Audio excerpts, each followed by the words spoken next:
Hello दोस्तों, कैसे हैं आप सब। दोस्तों, मैं हूं सीए पंकज सरावगी और आज की वीडियो में हम डिस्कस करने वाले हैं मैनेजमेंट अकाउंटिंग का जो सीए में इंटरमीडिएट के लिए मॉडल क्वेश्चन पेपर का सेट 1 इश्यू किया है इंस्टीट्यूट ने जुलाई 2023 के लिए। जून 2023 कह दो, जुलाई 2023 कह दो, एक ही बात है। टर्म आपका जून 23 है, जो एग्जाम होने वाले आपके जुलाई 23 के अंदर। तो इंस्टीट्यूट ने जो मैनेजमेंट अकाउंटिंग के लिए सेट 1 इश्यू किया है, इसका आज हम सॉल्यूशन डिटेल में डिस्कस करने वाले हैं। इंस्टीट्यूट ने क्वेश्चन पेपर भी रिलीज करा और साथ में सॉल्यूशन भी रिलीज कर दिए। तो इंस्टीट्यूट ने जो सॉल्यूशन रिलीज किए हैं उन्हीं को आज यहां पे हम डिटेल में डिस्कस करने वाले हैं। तो इंटरमीडिएट एग्जामिनेशन में मॉडल क्वेश्चन पेपर, जैसा कि आपको पता है, न्यू सिलेबस में पेपर नंबर 12 रखा है इंस्टीट्यूट ने मैनेजमेंट अकाउंटिंग, उसका सेट 1 है। और हमें पता है कि 3 घंटे का हमारा पेपर होता है, 100 नंबर के लिए हमें पेपर अटेम्प्ट करना होता है। And the figures in the margin on the right side जो लिखे होते हैं ये मार्क्स है, और जहां पे भी अजम्पशन लेनी है आपको जरूरी लगे वहां पे अजम्पशन ले सकते हो।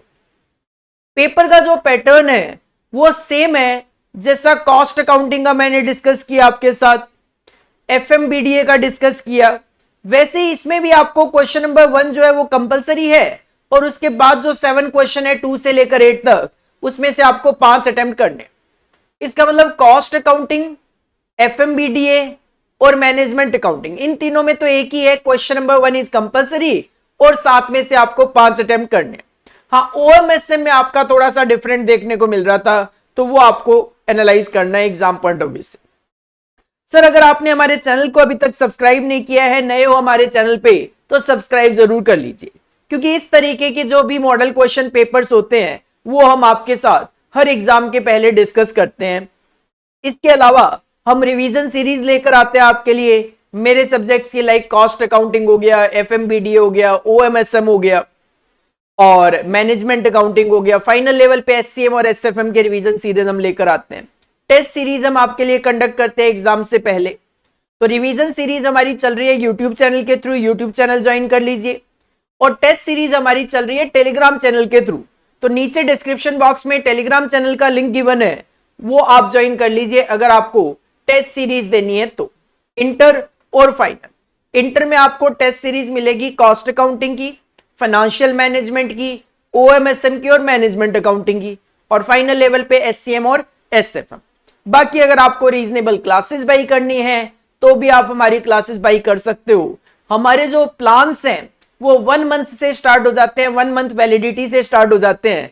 तो अगर आपको केवल कुछ चैप्टर्स में प्रॉब्लम है या फिर आप रिवीजन पॉइंट ऑफ व्यू से क्लासेस लेना चाहें तो भी आप ले सकते हो, क्योंकि हम 1 मंथ, 2 मंथ, 3 मंथ, 4 मंथ्स के प्लान्स प्रोवाइड करवाते हैं। इवन आपके एग्जाम तक के भी प्लान आपको मिल जाएंगे। तो एक रीजनेबल प्राइस से हमारे जो प्लान्स है वो स्टार्ट हो जाते हैं। अगर आपको रिक्वायरमेंट है तो आप हमें कांटेक्ट कर सकते हो, डिस्क्रिप्शन बॉक्स में सारी की सारी डिटेल्स अवेलेबल है। चलिए स्टार्ट करते हैं सेक्शन ए।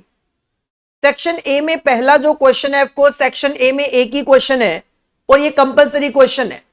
एक बार मैं पेपर आपको एनालाइज करवा दूं तो सर क्वेश्चन नंबर 1 जो है उसमें 3 पार्ट है। पार्ट ए में आपको एक एक नंबर के 12 एमसीक्यू गिवन है। इसके बाद अगर पार्ट बी में जाएं क्वेश्चन नंबर 1 के, तो इसमें आपको एक एक नंबर के 7 ट्रू फॉल्स स्टेटमेंट गिवन है। और इसके बाद पार्ट सी में एक एक नंबर के 6 फिल इन द ब्लैंक्स है। तो इस तरीके से ये 25 मार्क्स के एमसीक्यू, ट्रू फॉल्स और फिल इन द ब्लैंक्स है, जिसमें मैं ये कहूंगा 1-2 नंबर का प्रैक्टिकल पोर्शन है केवल, बाकी आपको थियोरेटिकल ही देखने को मिलता है। इसके बाद अगर मैं बात करूं सेक्शन बी में, जिसमें आपको 7 में से 5 क्वेश्चन अटेम्प्ट करने हैं, तो देखो क्वेश्चन नंबर 2 जो है वो थ्योरी प्लस प्रैक्टिकल मिक्सअप है। अगर मैं क्वेश्चन नंबर 3 देखूं तो सर पूरा प्रैक्टिकल मिल जाता है मुझे 15 नंबर का। क्वेश्चन नंबर 4 भी अगर मैं देखूं तो क्वेश्चन नंबर 4 भी मुझे पूरा प्रैक्टिकल मिल जाता है 15 नंबर का, मतलब पूरे पूरे प्रैक्टिकल 2 क्वेश्चन मिल गए। सर क्वेश्चन नंबर 5 देखूं तो इसमें 3 नंबर का ये थ्योरी क्वेश्चन अटैच है। क्वेश्चन नंबर 6 देखूं तो पूरा प्रैक्टिकल मिल जाता है मुझे 15 नंबर का, 3 क्वेश्चन पूरे प्रैक्टिकल मिल गए। क्वेश्चन नंबर 7 देखूं तो भी पूरा प्रैक्टिकल मिल जाता है मुझे, 4 क्वेश्चन मुझे पूरे पूरे प्रैक्टिकल मिल गए। और सर क्वेश्चन नंबर 8 देखूं तो भी मुझे पूरा पूरा प्रैक्टिकल मिल जाता है। इसका मतलब यह है अगर आपका प्रैक्टिकल स्ट्रांग हो तो मैनेजमेंट अकाउंटिंग में आप 100 में से 100 नंबर भी लेकर आ सकते हो। सर कैसे? जो 7 क्वेश्चन पीछे है जिसमें से आपको 5 अटेम्प्ट करने हैं, 75 नंबर के क्वेश्चन 15 इंटू 5 आपको पूरे पूरे प्रैक्टिकल मिल रहे हैं। और जो एमसीक्यू, ट्रू फॉल्स और ये फिल इन द ब्लैंक्स होते हैं, सर या तो ये सही होगा या गलत होगा, मतलब उसमें भी 25 में से 25 नंबर लिए जा सकते हैं। इसका मतलब मैनेजमेंट अकाउंटिंग यू कैन से सर एक काफी ज्यादा स्कोरिंग सब्जेक्ट है। अगर आपके कॉन्सेप्ट क्लियर है, प्रैक्टिस आपने प्रैक्टिकल क्वेश्चंस की अच्छी खासी करी हुई है, तो आप इसके अंदर अच्छे मार्क्स स्कोर कर सकते हो। चलिए स्टार्ट करेंगे सबसे पहले क्वेश्चन नंबर 1 के पार्ट ए से, choose the correct alternative. Sir एक एक नंबर के 12 एमसीक्यू हैं, 4-4 ऑप्शन है हर एक क्वेश्चन के साथ, हमें जो करेक्ट ऑल्टरनेटिव है वो अडॉप्ट करना है। Point number 1, blank is the study of managerial aspect of financial accounting. Sir financial accounting का मैनेजरियल एस्पेक्ट क्या है? तो सर फाइनेंशियल अकाउंटिंग का मैनेजरियल एस्पेक्ट क्या कॉस्ट अकाउंटिंग है? Answer is no. क्या financial accounting? Answer is no. क्या management accounting? Answer is yes. C will be your correct answer कि sir management accounting is the study of managerial aspect of financial accounting. Sir finance के basis पे ही management को यहां पे decision making करनी है, जिसकी वजह से इसको मैनेजमेंट अकाउंटिंग बोला जाता है। Second point, just in time inventory management and activity based costing were developed during the, देखो जो मैनेजमेंट अकाउंटिंग है वो कई स्टेज में डेवलप हुआ, तो ये just in time inventory system जो था और एक्टिविटी बेस्ड कॉस्टिंग सिस्टम जो था वो आपका third stage of management accounting में डेवलप हुए थे। तो just in time inventory management और activity based costing were developed during the third stage of the management accounting. Next question number 3, in an activity based costing system the allocation base that are used for applying cost to services or procedure are called। Sir क्या cost पुल तो activities को बोलते हैं, cost driver yes. Sir cost driver का rate निकालते हैं, उसी के अकॉर्डिंगली हम कॉस्ट को अप्लाई करते हैं सर्विसेज या प्रोसीजर के अंदर। तो in an activity based costing system the allocation basis that are used for applying cost to services or procedure are called cost drivers.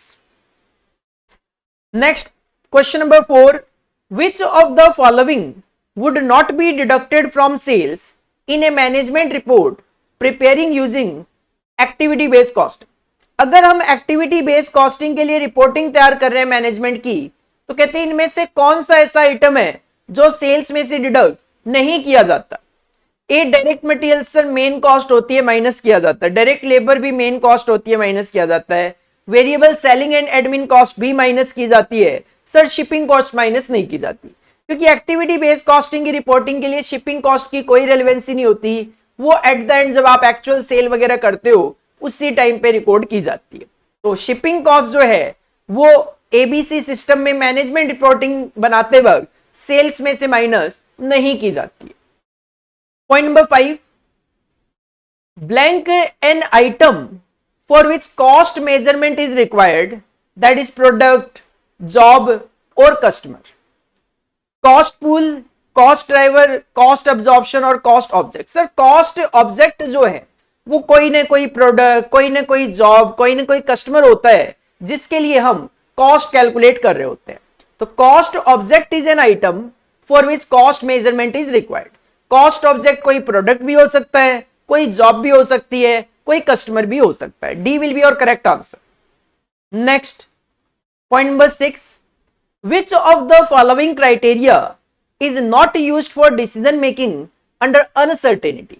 जब आप डिसीजन मेकिंग अंडर अनसर्टेनिटी करते हो तो उसमें कौन सा ऐसा क्राइटेरिया है जो इसमें से यूज नहीं करते। सर मैक्सिमिन हम यूज करते हैं, मैक्सी मैक्स भी हम यूज करते हैं, मिनीमैक्स भी हम यूज करते हैं, लेकिन मैक्सिमाइज एक्सपेक्टेड वैल्यू ऐसा कोई कॉन्सेप्ट नहीं है। हाँ एक्सपेक्टेड वैल्यू मेथड जरूर यूज करते हैं, बट मैक्सिमाइज एक्सपेक्टेड वैल्यू ऐसा कोई क्राइटेरिया नहीं है। D will be your correct answer. Sir decision making under uncertainty में मैक्सिमाइज एक्सपेक्टेड वैल्यू जैसा कोई क्राइटेरिया नहीं है डिसीजन लेने का। एक्सपेक्टेड वैल्यू मेथड जरूर हम यूज करते हैं, वो अलग बात है।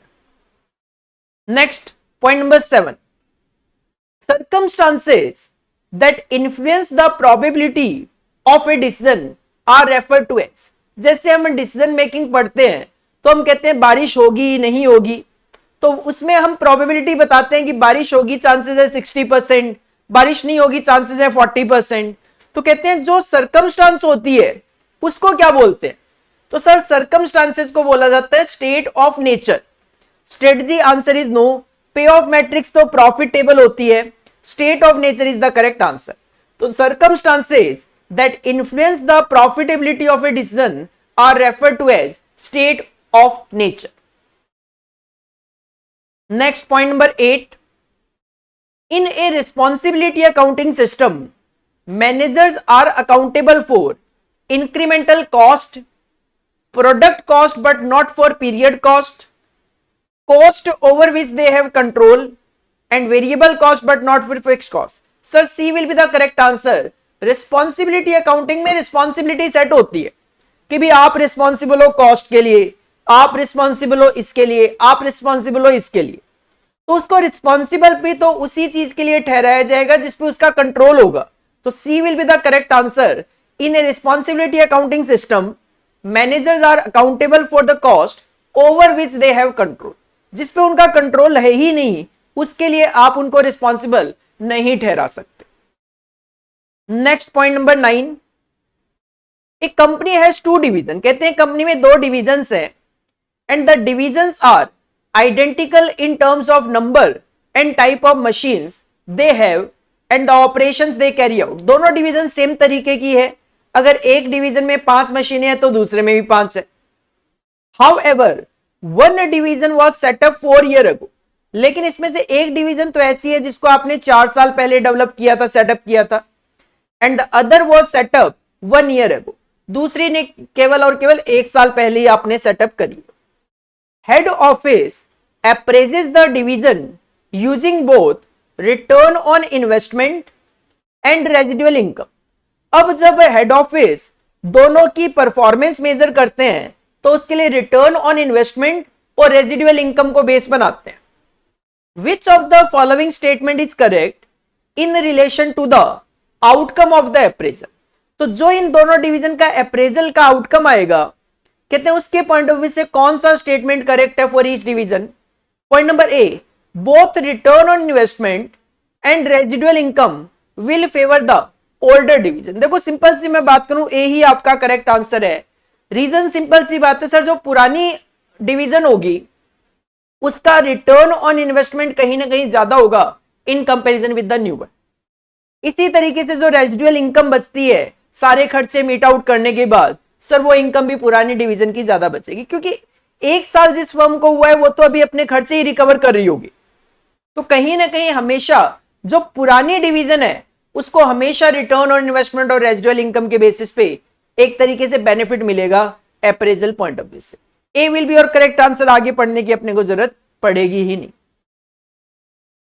Next point, point number 10, which of the following would be an argument for the use of net book value in the computation of operating asset in return on investment calculation. आप return on investment जो consider कर रहे हो, आप कहते हो हम calculate करने जा रहे हैं operating assets in return on investment. Sir operating asset in return on investment, जब मैं रिटर्न ऑन इन्वेस्टमेंट में एसेट कंसीडर करता हूं तो ऑपरेटिंग एसेट हम कंसीडर कर रहे हैं। तो जो एसेट आप कंसीडर कर रहे हो वो बुक वैल्यू पे कंसीडर कर रहे हो, नेट बुक वैल्यू पे। तो क्वेश्चन ये जानना चाहता है कौन सा आर्ग्यूमेंट है इसमें से जो कि आप कंसीडर करते हो जब आप ऑपरेटिंग एसेट कंसीडर करते हो for the purpose of return on investment, वो भी बुक वैल्यू पे। पॉइंट नंबर ए है, it allows the manager to replace old worn out equipment with a minimize adverse impact on return on investment। पहला point कहता है कि manager यहां पे अलाउ करते हैं कि पुराने इक्विपमेंट को हम हटाकर नए लेकर आएंगे, इस वजह से हम बुक वैल्यू ले रहे हैं, ऐसा तो नहीं होता। Point number B, it allows return on investment to decrease over time as assets get older. Sir ऐसा भी नहीं है कि आपकी एसेट्स अगर पुरानी होती जा रही है तो आपका रिटर्न ऑन इन्वेस्टमेंट कम हो जाएगा, बिल्कुल ऐसा कोई जरूरी नहीं है। आपकी रिटर्न ऑन इन्वेस्टमेंट तो बढ़ सकती है एसेट की वैल्यू कम होगी, अगर कैपेबिलिटी आप में है, कैपेसिटी उतनी है, सेल भी उतनी जनरेट कर पा रहे हो तो आरओआई तो बढ़ जाएगा। तो ये भी correct statement of course argument नहीं हो सकता। सी पॉइंट कहते हैं it is consistent with how plant and equipment item are reported on the balance sheet. It is consistent with how plant and equipment item are reported on the balance sheet. Sir बिल्कुल ठीक है, क्योंकि balance sheet में जो आप equipment show करते हो वो बुक वैल्यू पे करते हो। तो अगर आप बुक वैल्यू पे ही कंसिडर करोगे operating asset in return on investment, that will be the good argument for taking the book value. अगर आप कहते हो भाई मैं बुक वैल्यू लूंगा, तो सिंपल सी बात है, यू कैन से, आप उसको जस्टिफाई कर सकते हो, सर बैलेंस शीट में बुक वैल्यूज हम कंसिडर करते हुए चलते हैं। C will be your correct answer. इसके अलावा केवल और केवल एक 11th पॉइंट है जो हम कह सकते हैं sir MCQ point of view से एक प्रैक्टिकल क्वेश्चन है, और वही कुछ ज्यादा ही सिंपल क्वेश्चन है। कहते हैं अगर आपका प्रोडक्शन 60% पे 600 यूनिट है, ये रुपीज नहीं है, if flexible budget need to be calculated at 80% activity, तो यूनिट कितनी होगी? तो सर सिंपल सी बात है, अगर 600 यूनिट 60% है तो 80% will be 800 units. 800 will be your answer, A will be your answer.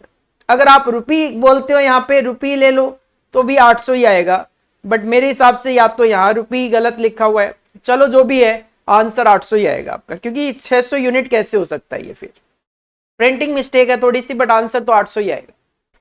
और लास्ट एमसीक्यू 12th एमसीक्यू है, in which of the following circumstances is there a strong argument that profit centre accounting is a waste of time. आप कह रहे हो कि profit centre जो है वो एक वेस्ट ऑफ टाइम है, तो इसके लिए आप क्या स्ट्रॉन्ग आर्ग्यूमेंट दे सकते हो? Point number A, when the transferred item is also sold in external market. Sir transfer जो कर रहे हो आइटम वो एक्सटर्नल मार्केट में भी बिक सकता है, तो उससे वेस्ट ऑफ टाइम वाली प्रॉफिट सेंटर की तो कोई बात नहीं भी। When the supplying division is based in a different country to head office, sir इससे भी जियोग्राफिकल लोकेशन से कोई फर्क नहीं पड़ता। If the transferred item is a major product of the supplying division, sir major हो माइनर हो उससे क्या फर्क पड़ता है?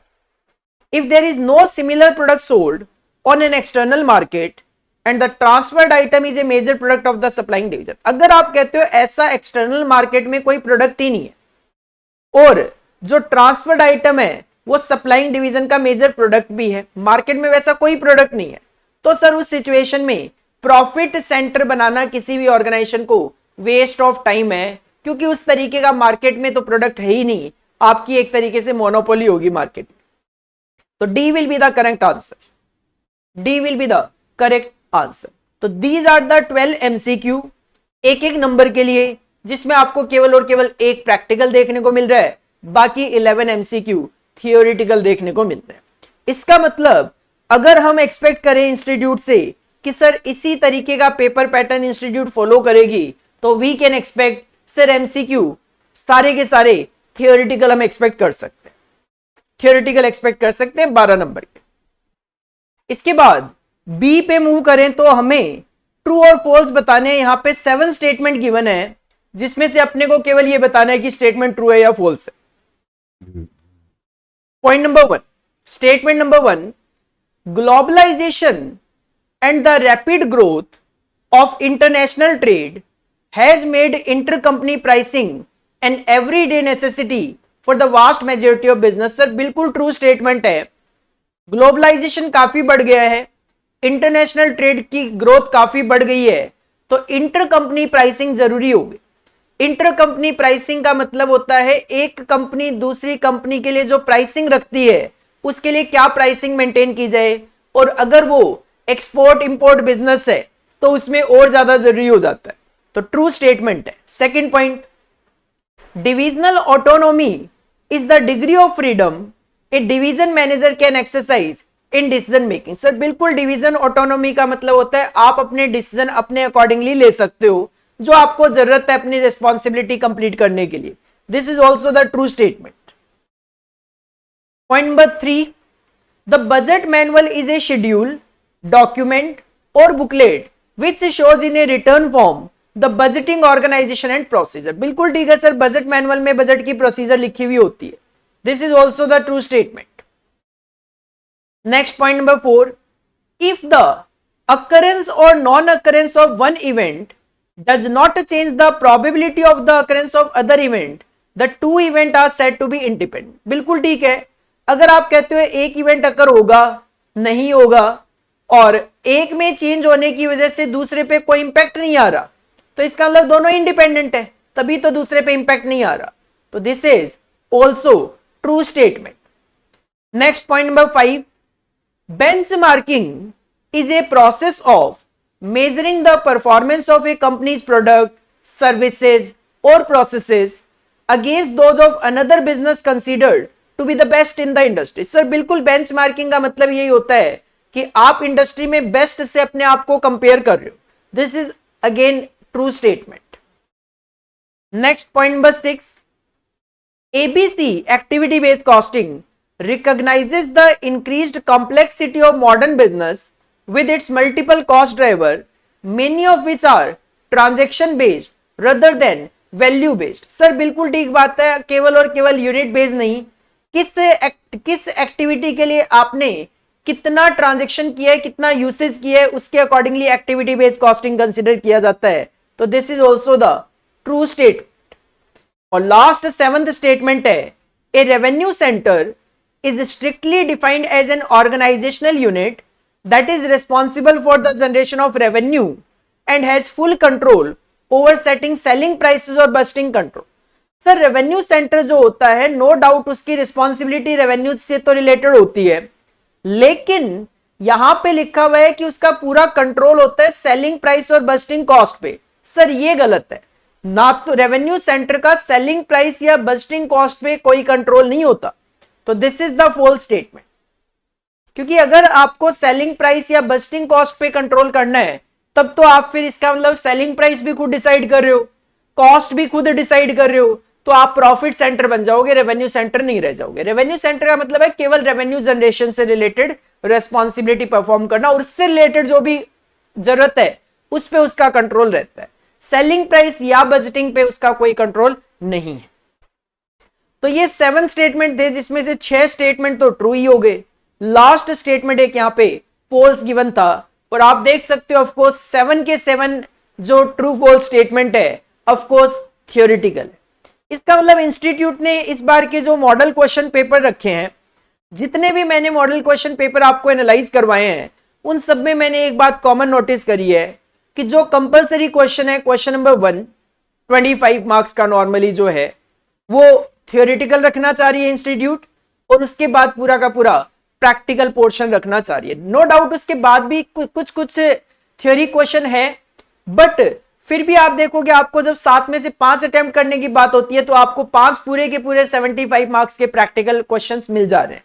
इसका मतलब इंस्टीट्यूट का टारगेट सेट है स्कोरिंग सब्जेक्ट्स बनाना, क्योंकि इनमें फालतू मार्क्स नहीं कटेंगे. अगर आपका ठीक है तो 1 नंबर, ठीक नहीं है तो गलत. और सिमिलरली प्रैक्टिकल में पूरे में से पूरे नंबर आते ही हैं, हम सबको ऑलरेडी पता है. और इसके बाद सर जो सी पार्ट है उसमें हमें 6 fill in the blanks given है, तो हमें इन ब्लैंक्स को फिल करना है विद द एप्रोप्रिएट वर्ड्स. और इसमें पहला स्टेटमेंट आपका, transfer prices based on full cost are appropriate if top management treats the division like. Transfer price में अगर आप फुल कॉस्ट कंसीडर कर रहे हो, इसका मतलब टॉप मैनेजमेंट उसको कॉस्ट सेंटर कंसीडर कर रहा है, क्योंकि पूरी की पूरी कॉस्ट चार्ज करने का मतलब कॉस्ट सेंटर के बेसिस पे हम कॉस्ट निकाल रहे हैं और आगे ट्रांसफर करके कॉस्ट चार्ज कर रहे हैं.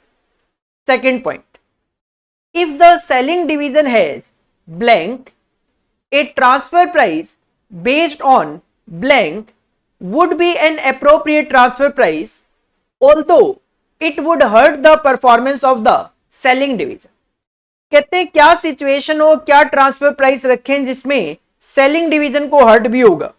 तो सर सिंपल सी मैं बात करूं, if the selling division has access capacity, अगर एक ऑर्गेनाइजेशन की एक डिवीजन में, सेलिंग डिवीजन में एक्सेस कैपेसिटी होती है, तो ट्रांसफर प्राइस वहां पे वेरिएबल कॉस्ट रख दिया जाता है, मार्जिनल कॉस्ट रख दिया जाता है. लेकिन इस सिचुएशन में ऑफ कोर्स सेलिंग डिवीजन की जो परफॉर्मेंस है उस पे गलत इंपैक्ट आएगा, बट नॉर्मली ऐसा ऑर्गेनाइजेशन ओवरऑल ऑर्गेनाइजेशन के बेनिफिट के लिए करती है। Third point, lean manufacturing system that seek to reduce waste by implementing blank production system and focusing on blank. तो ये स्टेटमेंट कहता है lean manufacturing system that seek to reduce waste, आप वेस्ट को रिड्यूस करना चाह रहे हो by implementing just in time production system, JIT. क्योंकि जिट में हम क्या है, इमीडिएट बेसिस पे माल को खरीदते हैं, तो उसमें क्या है, वेस्टेज और स्क्रैप कम हो जाता है। Production system and focusing on, focus भी किस पे किया जाता है, तो सर एडवांस्ड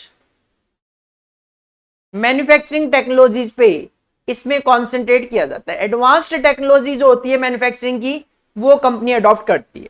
तो lean manufacturing system that seek to reduce waste by implementing just in time production system and focusing on AMT, that is advanced manufacturing technologies.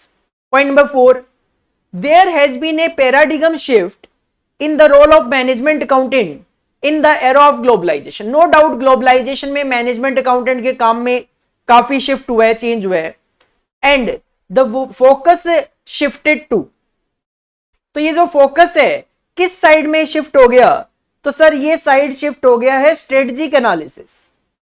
पहले केवल कैलकुलेशन बेस्ड काम था, बट अब स्ट्रेटेजी एनालिसिस बेस्ड काम हो गया। तो you can say there has been a paradigm shift in the role of management accountant in the era of globalization and the focus shifted to strategic analysis. Point number 6, if a decision maker can estimate the blank of the future event, these should be incorporated into the decision model. तो sir probabilities, अगर एक decision maker probabilities estimate कर पा रहा है future event की, तो of course उनको डिसीजन मॉडल में वो प्रोबेबिलिटी कंसीडर करनी चाहिए, तभी डिसीजन ठीक हो पाएंगे। और लास्ट 7 स्टेटमेंट है, under marginal costing the stock is valued at variable cost. Marginal costing में हम स्टॉक को वेरिएबल कॉस्ट पे वैल्यू करते हैं। तो ये आपके पास 6 fill in the blank statement given थे, एक एक नंबर के 6 फिल इन द ब्लैंक्स यहां पे गिवन थे। तो इस तरीके से ये 25 मार्क्स का पहला क्वेश्चन आपको कंपलसरी दिया जाएगा एग्जाम में, जिसमें आप 12 MCQ, 7 ट्रू फॉल्स और 6 fill in the blank expect कर सकते हो, थियोरेटिकल एक्सपेक्ट कर सकते हो, क्योंकि इसमें प्रैक्टिकल की मुझे उम्मीद कम ही लगती है। जब मॉडल क्वेश्चन पेपर में नहीं है तो एग्जाम में भी पूछ ले, बट 2-4 प्रैक्टिकल पूछ ले। प्रैक्टिकल तो जितना ज्यादा पूछ ले उतना कहीं ना कहीं हमारे लिए बेटर ही रहता है। इसके बाद अगर सेक्शन बी की तरफ आप मूव करते हो, तो आप पाओगे कि सेक्शन बी में अपने को 7 क्वेश्चन गिवन है, क्वेश्चन नंबर 2 से लेकर क्वेश्चन नंबर 8 तक, और इसमें से आपको केवल और केवल 5 ही क्वेश्चन अटेम्प्ट करने हैं। इसका मतलब पूरे के पूरे 2 क्वेश्चन की आपको यहां पे चॉइस मिल जाती है, जो आपके लिए काफी ज्यादा बेनिफिशियल होगी। क्योंकि अगर आप चाहो, अगर आपका प्रैक्टिकल स्ट्रांग है, तो आप 75 में से 75 में से आउट ऑफ 75 मार्क्स लेकर आ सकते हो, क्योंकि इसमें आपको 5 पूरे क्वेश्चन ऐसे मिल रहे हैं जो पूरे प्रैक्टिकल है। और इस सीक्वेंस में सबसे पहले अगर हम बढ़े क्वेश्चन नंबर 2 की तरफ, तो सर क्वेश्चन नंबर 2 जो है वो थ्योरी प्लस प्रैक्टिकल का मिक्सअप है, जिसमें आपको पार्ट ए में 7 नंबर का एक थ्योरी क्वेश्चन गिवन है, और पार्ट बी में आपको 8 नंबर का एक एक्टिविटी बेस्ड कॉस्टिंग का 8 नंबर का एक्टिविटी बेस्ड कॉस्टिंग का एक प्रैक्टिकल क्वेश्चन गिवन है। चलो देख लेते हैं एक बार क्वेश्चन नंबर 2 का पार्ट ए, 7 मार्क्स में क्या थ्योरी है। कहते हैं discuss the role of management accountant. अच्छा, पहले ही चैप्टर में से इंट्रोडक्शन ऑफ मैनेजमेंट अकाउंटिंग में से sir role of management accountant पूछा है इन कंटेम्प्रेरी बिजनेस इकोसिस्टम। तो सर इसका थ्योरेटिकल आंसर आप यहां पे पढ़ सकते हो। ये आपको आंसर गिवन है, जिसमें मेनली आपको इन पॉइंट्स पे कंसंट्रेट करना है कि मैनेजमेंट अकाउंटेंट का जो रोल है वो ग्लोबल कंपटीशन में क्या है, चेंजिंग प्रोडक्ट लाइफ साइकिल में क्या है, advances in manufacturing technology AMT में क्या है, द इंपैक्ट ऑफ IT पे क्या इंपैक्ट आया है, environmental and sustainability issues, deregulation and privatisation, focus on value creation. ये 7 पॉइंट है। मैं सिंपली यही कहूंगा रोल ऑफ मैनेजमेंट अकाउंटेंट में आप मैनेजमेंट अकाउंटिंग का छोटा सा मीनिंग लिखो और ये 7 पॉइंट्स जो है उनको एक्सप्लेन कर दो। 7 नंबर कम नहीं होते तो आपको मैटर थोड़ा लिखना पड़ेगा। अगर मैं बात करूं तो ये 7 पॉइंट्स आप लिखो और हर पॉइंट के अंदर क्रक्स लिख के आओ, मतलब कम से कम 3-3, 4-4 लाइनें जो है वो आप उसमें मेंशन कर सकते हो। इतना लंबा चौड़ा जरूरी नहीं है जितना यहाँ पे लिखा हुआ है। यहाँ पे तो हर एक में 7-8 लाइनें हैं, कुछ कुछ में तो 10-10, 12-12 लाइनें तक चली गई। सर इतना लेंथी आंसर तो पॉसिबल नहीं है, ये अगर आप पूरा लिखने बैठ जाओगे कम से कम कॉपी के 4-5 पेज भर जाएंगे जो आपको मिलती है एग्जाम में, और आपको 20-25-30 मिनट लग जाएंगे। तो इतना तो हम बियर नहीं कर सकते। हम एक 7 मार्क्स के क्वेश्चन के लिए ज्यादा से ज्यादा बात करूं 12 से 15 मिनट ज्यादा से ज्यादा दे सकते हैं। तो सर 2 से 2.5 पेज में आंसर आ जाए, इस तरीके से आप मेंशन करके आओ 7 मार्क्स की वेटेज के लिए। एक बार रीड कर लेना आप। मेन पर्पस जो है मेरा वो है प्रैक्टिकल क्वेश्चंस का आंसर आपको एनालाइज करवाना। क्वेश्चन नंबर 2 का B part, ABC company manufactures 3 products. Product के नाम भी एबीसी है and data for the period just ended is as follows. 3 तरीके के प्रोडक्ट है, प्रोडक्ट ए, बी और सी। प्रोडक्शन यूनिट्स आपके पास गिवन है 20,000, 25,000 और 2,000 units. Sale price per unit given है 20 सेम है।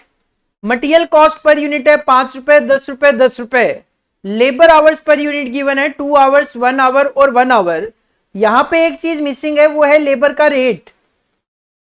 प्रिंटिंग मिस्टेक है, लेबर का रेट पर आवर जो है वो मिसिंग है, जो इन्होंने बाद में जाके आंसर में यूज किया है, जो कि 5 रुपए पर आवर रहेगा।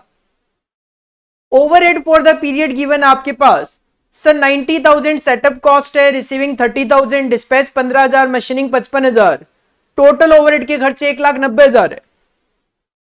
इसके अलावा कॉस्ट ड्राइवर का डेटा दिए, मशीन आवर्स पर यूनिट बता दिए, हर एक में 2 है। नंबर ऑफ सेटअप बता दिए 10, 13, 2। नंबर ऑफ डिलीवरीज 10, 10, 2 है। Number of order dispatch same है। As a cost accountant you are required to calculate the cost and profit per unit absorbing all the overhead on the basis of labor hour। तो sir सबसे पहले तो traditional approach apply करा है जिसमें आपको labour hours use करना है, जिसमें सिंपली आपको करना क्या होता है, ओवरहेड को नंबर ऑफ लेबर आवर्स से डिवाइड करना होता है। तो 1,90,000 को आपने डिवाइड करना है लेबर आवर्स से। 20,000 इंटू 2 40,000 घंटे ही हो जाएंगे। 25,000 इंटू 1 25,000 ही हो जाएंगे। तो 40,000 प्लस 25,000 प्लस 2,000 इंटू 1 2,001 हो जाएंगे। तो 67,000 आवर्स। तो 1,90,000 divided by 67,000, 1,90,000 divided by 67,000, 1,90,000 divide by 67,000 करोगे 2.836 पर आवर रेट आ जाएगा, जिसको राउंड ऑफ में 2.84 कर दिया। हमें cost and profit per unit निकालना है। तो सर पर यूनिट आपको मटेरियल लेबर की कॉस्ट तो गिवन है, मटेरियल की कॉस्ट लिख दो सीधा सीधा 5, 10, 10, 5, 10, 10। लेबर का जैसा कि मैंने कहा आवर्स गिवन है, रेट मिसिंग है, तो 10 रुपए 5 रुपए 5 रुपए आ जाएगा। 10 रुपए 5 रुपए 5 रुपए आ जाएगा। ओवरहेड का रेट आपने कैलकुलेट कर ही लिया है 2.84 पर आवर। कहां गया, ऊपर था, ऊपर था। 2.84 per hour multiply by 2 multiply by 1 multiply by 1 multiply by 2 करोगे 5.68, एक के लिए 2.84 2.84। सर ये कॉस्ट आ गई। सेलिंग प्राइस आपके पास गिवन है, सेलिंग प्राइस में से ये कॉस्ट माइनस करोगे, आपको प्रॉफिट और लॉस पता चल गया। ये तो था आपका पहले पॉइंट का आंसर, और इसके लिए आपको यहां पे इंस्टीट्यूट 4 नंबर दे रहा है। इसके बाद सेकंड पॉइंट में कहते हैं calculate the cost and profit per unit दोबारा निकालना है, बट इस बार absorbing the overhead using an activity based costing आपने इस बार यूज करना है। तो सर ठीक है, एक्टिविटी बेस्ड कॉस्टिंग फिर से यूज कर लेते हैं। और एक्टिविटी बेस्ड कॉस्टिंग में तो सबसे पहले आपको कॉस्ट ड्राइवर रेट एनालाइज करना होता है। तो कॉस्ट ड्राइवर रेट अगर आप एनालाइज करोगे तो सर ये 4 एक्टिविटीज है, इनके खर्चे आपको बता दिए हैं। तो ये 4 एक्टिविटीज हैं, सेटअप, रिसीविंग, डिस्पैच और मशीनिंग। चारों के आपको यहां पे खर्चे बताए हुए हैं। हर एक का कॉस्ट ड्राइवर आपको देखना पड़ेगा। सेटअप कॉस्ट के लिए नंबर ऑफ सेटअप जिसका टोटल आप देख सकते हो 25 है, और रिसीविंग के लिए नंबर ऑफ डिलीवरी रिसिप्ट जिसका टोटल 22 है। डिस्पैच के लिए नंबर ऑफ ऑर्डर डिस्पैच 60 हो जाएंगे, और मशीनिंग के लिए मशीन आवर्स पर यूनिट है, तो आपको इसके लिए टोटल आवर्स लेने पड़ेंगे 20,000 इंटू 2, हर एक के लिए 2-2 घंटे ही है, तो 20 और 25 45 और 2 47, 47,000 यूनिट्स है, जिनको 2 से मल्टीप्लाई करेंगे तो 94,000 आवर्स आ जाएंगे। तो सर सिंपली आपको 90,000 डिवाइडेड बाई 25 करना है, 90,000 डिवाइड बाई 25 करना है, 30,000 डिवाइडेड बाई 22 करना है, 30,000 डिवाइड बाई 22 करना है, 15,000 डिवाइडेड बाई 60 करना है, 15,000 डिवाइड बाई 60 करना है, और 55,000 डिवाइडेड बाई 94,000 करना है। तो आपको यहां पे रेट पता चल जाएगा, उस रेट को आप मल्टीप्लाई करोगे हर एक प्रोडक्ट में जितना जितना यूसेज है उससे, तो आपको ये कॉस्ट पता चलेगी। जैसे 90,000 डिवाइडेड बाई 25 किया, रेट आ गया 3600 का, 3600 को मल्टीप्लाई करोगे 10 से 36,000 आ जाएगा, 13 से मल्टीप्लाई करोगे अकॉर्डिंगली आ जाएगा 46,800 आ जाएगा, और 2 से मल्टीप्लाई करोगे 7,200 आ जाएगा। सिमिलरली 30,000 डिवाइडेड बाई 22, जो भी रेट आया मल्टीप्लाई करोगे नंबर ऑफ डिलीवरी से, रिसिप्ट से, 10 से मल्टीप्लाई करोगे 13,636 आ जाएगा, सेकंड का भी सेम आ जाएगा, और लास्ट वाले का 2 के लिए 2727 आ जाएगा, 2728 कर लो राउंड ऑफ में। सिमिलरली 15,000 डिवाइड बाई 60 करोगे, रेट आ गया 250, 250 को मल्टीप्लाई करोगे 20 से 5,000 रुपए आ जाएगा हर एक में, और फाइनली जब 55,000 को डिवाइड करोगे 94,000 से, जो भी रेट आया उसको मल्टीप्लाई कर लोगे नंबर ऑफ आवर्स से, जो कि पहले केस में 40,000 घंटे हैं, तो 40,000 से मल्टीप्लाई करोगे 23404 आ जाएगा। दूसरे केस में ये 25,000 इंटू 2 50,000 घंटे मल्टीप्लाई करोगे तो 29,255 आ जाएगा, 256 ले लो, और तीसरे केस में 4,000 से मल्टीप्लाई करोगे तो ये 2340 आ जाएगा, 2340 आ जाएगा। बस इन सबका ये टोटल करोगे तो आपको ओवरहेड टोटल पता चल गए, जिनको आप नंबर ऑफ यूनिट से डिवाइड करके ओवरहेड पर यूनिट निकाल सकते हो, क्योंकि हमें cost and profit per unit निकालना है। उसके बाद आप statement of cost and profit per unit निकाल दो, मटेरियल क्वेश्चन से कॉपी कर लो, लेबर, मटेरियल और लेबर तो सर सेम ही रहते हैं, भले ही ट्रेडिशनल हो भले ही एक्टिविटी बेस्ड कॉस्टिंग हो, यही कॉपी करना है। ओवरहेड जो आपने निकाले हैं वो लिख दो, 3.9, 3.79, 8.63, ये आपको आपकी टोटल कॉस्ट पता चल गई। सेलिंग प्राइस में से जैसे इसको माइनस करोगे आपको आपका यहां पे प्रॉफिट और लॉस पर यूनिट पता चल जाएगा। बिल्कुल बेसिक क्वेश्चन है एक्टिविटी बेस्ड कॉस्टिंग का, इस तरीके के बहुत सारे क्वेश्चंस आप अपनी क्लासेस में करते हैं। तो इसके लिए भी इंस्टीट्यूट आपको 4 ही नंबर दे रहा है, तो ट्रेडिशनल के कंपैरिजन में एक्टिविटी बेस्ड कॉस्टिंग की वेटेज ज्यादा होनी चाहिए, क्योंकि उसमें कैलकुलेशन कहीं ना कहीं ज्यादा देखने को मिलती है। इसके बाद जो क्वेश्चन नंबर सेकंड आपने अभी अभी देखा वो थ्योरी प्लस प्रैक्टिकल मिक्सअप था, लेकिन अगर आप क्वेश्चन नंबर 3 देखोगे तो सर इसमें पार्ट ए जो है वो भी ऑलमोस्ट प्रैक्टिकल है, पार्ट 2 में नो डाउट थोड़ा सा इसके अंदर थियोरिटिकल पोर्शन है, बट वही मैं कहूंगा कि ये भी थ्योरी नहीं है, आप चार्ट बना दो, प्रैक्टिकल पॉइंट ऑफ व्यू से ही रहता है। और बी पार्ट जो है ये आपका पूरा का पूरा आपको प्रैक्टिकल देखने को मिल ही रहा है 7 मार्क्स के लिए। तो 8 और 7 नंबर के नॉर्मली अपने एग्जाम में क्वेश्चंस यहां पे देखने को मिलते हैं, पहले भी ऐसा ही चलता था और न्यू सिलेबस के पैटर्न में भी सेम कहानी चल रही है। Question number 3A part 1, the following data has been extracted from the cost records of Cytogen Inc. for a particular period, sales revenue 2 lakh रुपए है, सेल्स आपको पता चल गई 2 लाख रुपए, प्रॉफिट 20,000 है, सर प्रॉफिट भी पता चल गया। If it is non that the variable cost ratio is 60%, तो सर अगर वेरिएबल कॉस्ट रेशियो 60% होता है तो प्रॉफिट वॉल्यूम रेशियो बच गया 40%। You are required to calculate the contribution to sale ratio, sir 40%। 3 का ए पार्ट का आंसर 40%। इसके बाद आपको फिक्स्ड कॉस्ट कैलकुलेट करनी है, तो सर आपके पास सेल्स गिवन है, आपके पास प्रॉफिट भी गिवन है, आपके पास पीवी रेशियो भी है, तो आप इजीली फिक्स्ड कॉस्ट कैलकुलेट कर सकते हो। सेल का फॉर्मूला अप्लाई कर लो, fixed cost plus profit upon में पीवी रेशियो। सेल्स आपकी 20,000, सेल्स आपकी 2 लाख रुपए, फिक्स्ड कॉस्ट आप कैलकुलेट करना चाह रहे हो 20,000 रुपए आपका प्रॉफिट है, पीवी रेशियो 40% है, तो सर ये आ गया 60,000 रुपए आपकी फिक्स्ड कॉस्ट आ गई। फिक्स्ड कॉस्ट आ जाएगी आपकी 60,000, ये मिस्टेक है थोड़ा सा, 60,000 ही है, ये 62 नहीं है। और तीसरा पॉइंट कहते हैं सेल वॉल्यूम बताओ अगर हमें 50,000 का प्रॉफिट कमाना हो, तो सर फिर से ये फॉर्मूला यूज कर सकते हो आप। आपको फिक्स्ड कॉस्ट पता चल गई 60,000 है, प्रॉफिट कमाना है 50,000, पीवी रेशियो 40% है, 2,75,000 रुपए आपको सेल करनी पड़ेगी। सर इतने से के लिए आपको 4 नंबर मिल गए, 4 मिनट भी नहीं लगेंगे इस क्वेश्चन को करने में आपको। और सेकंड पॉइंट जो है ब्रेक इवन चार्ट बनाना आपको। What do you mean by angle of incidence in break even chart? Sir break even chart में एंगल ऑफ इंसिडेंस जो है वो प्रॉफिटेबिलिटी को इंडिकेट करता है। Can it be used in managerial decision making? बिल्कुल यूज कर सकते हो सर, कोई दिक्कत नहीं है। इसके लिए आप देख सकते हो यहाँ पे चार्ट बना हुआ है। सिंपल मैं कहूं ये वाला जो एरिया है, प्रॉफिट वाला एरिया, ये एंगल ऑफ इंसिडेंस को इंडिकेट करता है। ये जो प्रॉफिट एरिया है ये एंगल ऑफ इंसिडेंस को इंडिकेट करता है। ब्रेक इवन चार्ट पूरा पूरा यहां पे बना हुआ है, आप देख सकते हो। ये फिक्स्ड कॉस्ट लाइन है, ये आपकी टोटल कॉस्ट लाइन है, ये आपकी टोटल सेल्स लाइन है, ये आपकी टोटल कॉस्ट लाइन है, क्योंकि फिक्स्ड कॉस्ट के ऊपर आपकी टोटल कॉस्ट लाइन होती है।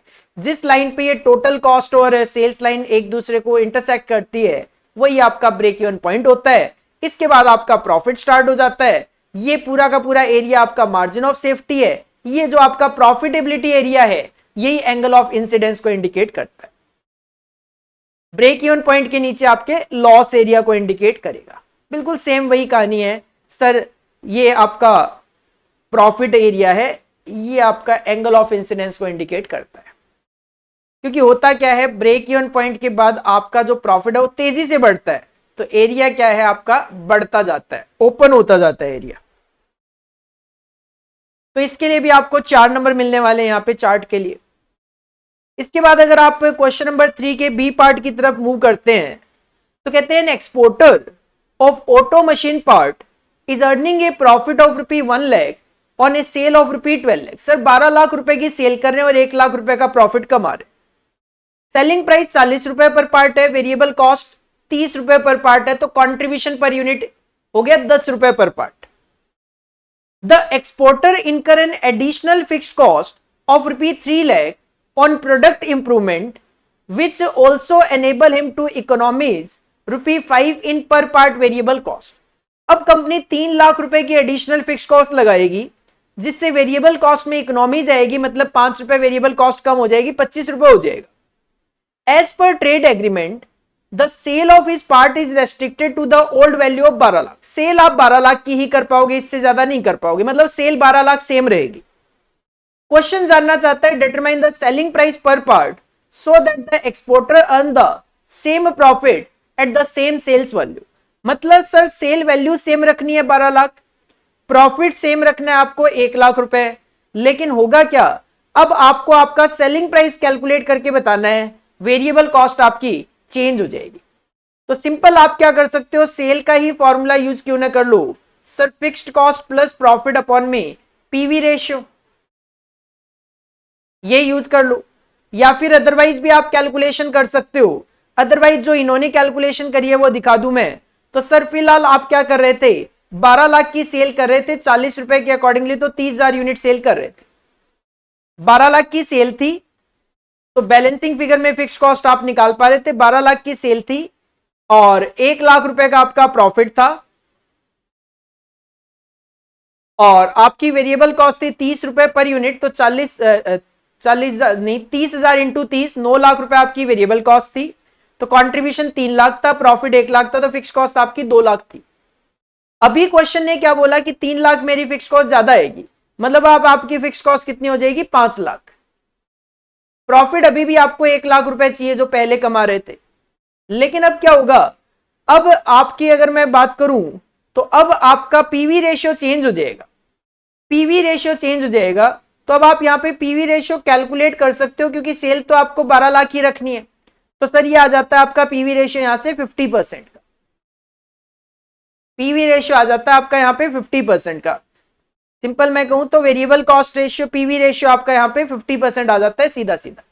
जब आपको पीवी रेशियो पता चल जाता है तो सर पीवी रेशियो का फॉर्मूला अप्लाई कर लो, कंट्रीब्यूशन अपॉन में सेल्स इनटू 100, और कंट्रीब्यूशन की मैं बात करूं तो सेल माइनस वेरिएबल कॉस्ट होता है। तो जब आप यहाँ पे वेरिएबल कॉस्ट 25 रुपए रखोगे, क्योंकि 30 से ये 5 रुपए कम होकर 25 हो जाएगी, पीवी रेशियो आपको 50% रखना है। एक्स विल बी और सेलिंग प्राइस, 25 रुपए आपकी वेरिएबल कॉस्ट होगी, तो आप यहाँ पे इजीली एक्स कैलकुलेट कर सकते हो, जो आपका कैलकुलेट होके आ जाएगा सर, ये आ जाएगा 50 रुपए। सेलिंग प्राइस आपको 50 रुपए रखना पड़ेगा। जैसे भी आप निकालना चाहो ये आंसर देख लो, अदरवाइज फॉर्मूला बेस्ड आप सिंपल आंसर जा सकते हो। इसके लिए आपको 7 नंबर यहां पे मिलने वाले हैं, जो कि काफी ज्यादा है मेरे हिसाब से। इस क्वेश्चन को अटेम्प्ट करने में आपको 7 मिनट से ज्यादा तो नहीं लगने वाले। तो क्वेश्चन नंबर 3 एक ऐसा क्वेश्चन है जिसमें आपको 15 नंबर 15 मिनट में मिल जाएंगे। इवन हो सकता है 15 से कम में भी मिल जाए, अगर आपका माइंड शार्प है और मार्जिनल कॉस्टिंग आपका बहुत ज्यादा स्ट्रांग है तो 15 मिनट भी नहीं लगने वाले, 10 मिनट में भी काम हो सकता है। नेक्स्ट क्वेश्चन जो है क्वेश्चन नंबर 4, ऑफ कोर्स ये भी 2 पार्ट में है। पार्ट ए आपको ट्रांसफर प्राइस में से देखने को मिल रहा है और पार्ट बी आपको मेक और बाई डिसीजन में से देखने को मिल रहा है। और सर ये सेम क्वेश्चन आप अपनी क्लासेस में देखते हो। पॉइंट नंबर ए मतलब क्वेश्चन नंबर 4 का part A, a company has 2 division X और Y. Division X manufactures a component which is used by division Y to produce a finished product. Division X एक component बनाती है जिसकी जरूरत division Y को होती है, and for the next period output and cost have been budgeted as follows. कहते हैं डिवीजन X 50,000 कंपोनेंट बनाती है और उसको यूज करके डिवीजन B 50,000 फिनिश्ड यूनिट्स बना रही है। टोटल वेरिएबल कॉस्ट 2.5 लाख रुपए है, तो 50,000 यूनिट के हिसाब से 5 रुपए पर यूनिट है। इसका मतलब यहां पे इनकी 12 रुपए की वेरिएबल कॉस्ट आ रही है। फिक्स कॉस्ट है 1.5 लाख और 2 लाख रुपए। You as a cost accountant are required to advise on the transfer price to be fixed for division X component under the following circumstance. In circumstances में ट्रांसफर प्राइस क्या होना चाहिए? Point number 1, division X can sell the component in a competitive market for ₹10 per unit. अगर division X Y को transfer नहीं करेगी तो competitive market में 10 रुपए में बेच सकती है। डिवीजन वाई जो है can also purchase the component from the open market at the same price, और सेम प्राइस पे डिवीजन वाई भी मार्केट से खरीद सकती है। तो इस सिचुएशन में देखो डिवीजन एक्स क्या कहेगा, डिवीजन एक्स कहेगा कि जब मैं आपके लिए ये प्रोडक्ट बनाता हूं तो 5 रुपए तो मेरी वेरिएबल कॉस्ट आती है, और अगर मैं आपको ट्रांसफर कर दूंगा तो कॉम्पिटिटिव मार्केट में बेच नहीं पाऊंगा, तो मुझे 5 रुपए कंट्रीब्यूशन का नुकसान होगा, मतलब अपॉर्चुनिटी कॉस्ट आएगी।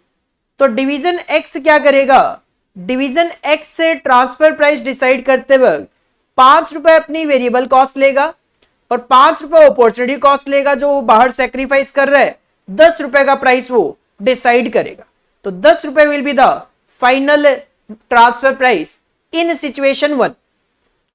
और यही अगर हम सिचुएशन 2 पढ़े तो सिचुएशन 2 कहते हैं further to the situation mentioned in 1 above. मतलब 1 वाली सिचुएशन तो लेनी ही लेनी है कि कॉम्पिटिटिव मार्केट में 10 रुपए पर यूनिट का प्राइस है। अज्यूम करो that division Y currently buy the component from an external supplier at the market price of ₹10।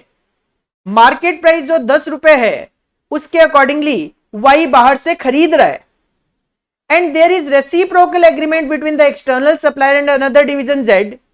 कहानी ये चल रही है, X डिवीजन भी अपनी कंपनी की है, Y भी अपनी कंपनी की है, Z भी अपनी कंपनी की है। अब ये है बाहर का सप्लायर जिससे Y खरीद रहा है, लेकिन Z और इस सप्लायर के बीच में भी एक एग्रीमेंट है। वो क्या एग्रीमेंट है? With in the same group, under this agreement The external supplier agree to buy 1 product unit from division Z। ये सप्लायर कहता है जब Y मेरे से 1 यूनिट खरीदेगी तो मैं आपसे भी 1 यूनिट खरीदूंगा और उस पे Z 4 रुपए कमा सकती है for every component which division Y by from the supplier. इसका मतलब अगर Y X से ले लेगा तो इस सिचुएशन में ये 4 रुपए भी कंपनी को सेक्रीफाइस करना पड़ेगा। तो यहां पे कहानी क्या होगी, कंपनी जब ट्रांसफर प्राइस डिसाइड करेगी तो कंपनी कहेगी एक्स जब वाई के लिए बनाएगा तो 5 रुपए तो उसकी मार्जिनल कॉस्ट आएगी,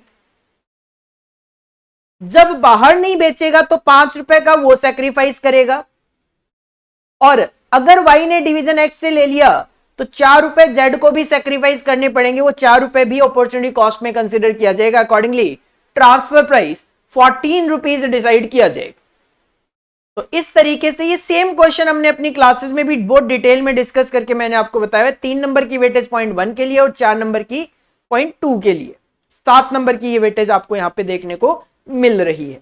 और क्वेश्चन नंबर 4b देखें तो this is the make or buy का क्वेश्चन है।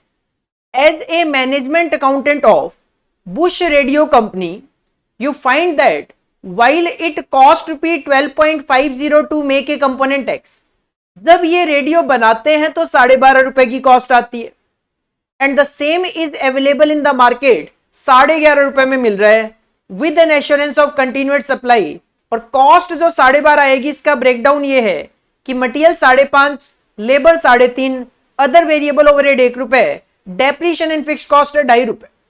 लेकिन हम जब मेक और बाई पढ़ते हैं तो हम कहते हैं डेप्रीशिएशन और अदर फिक्स्ड कॉस्ट की हमारे लिए कोई रेलेवेंसी नहीं होती।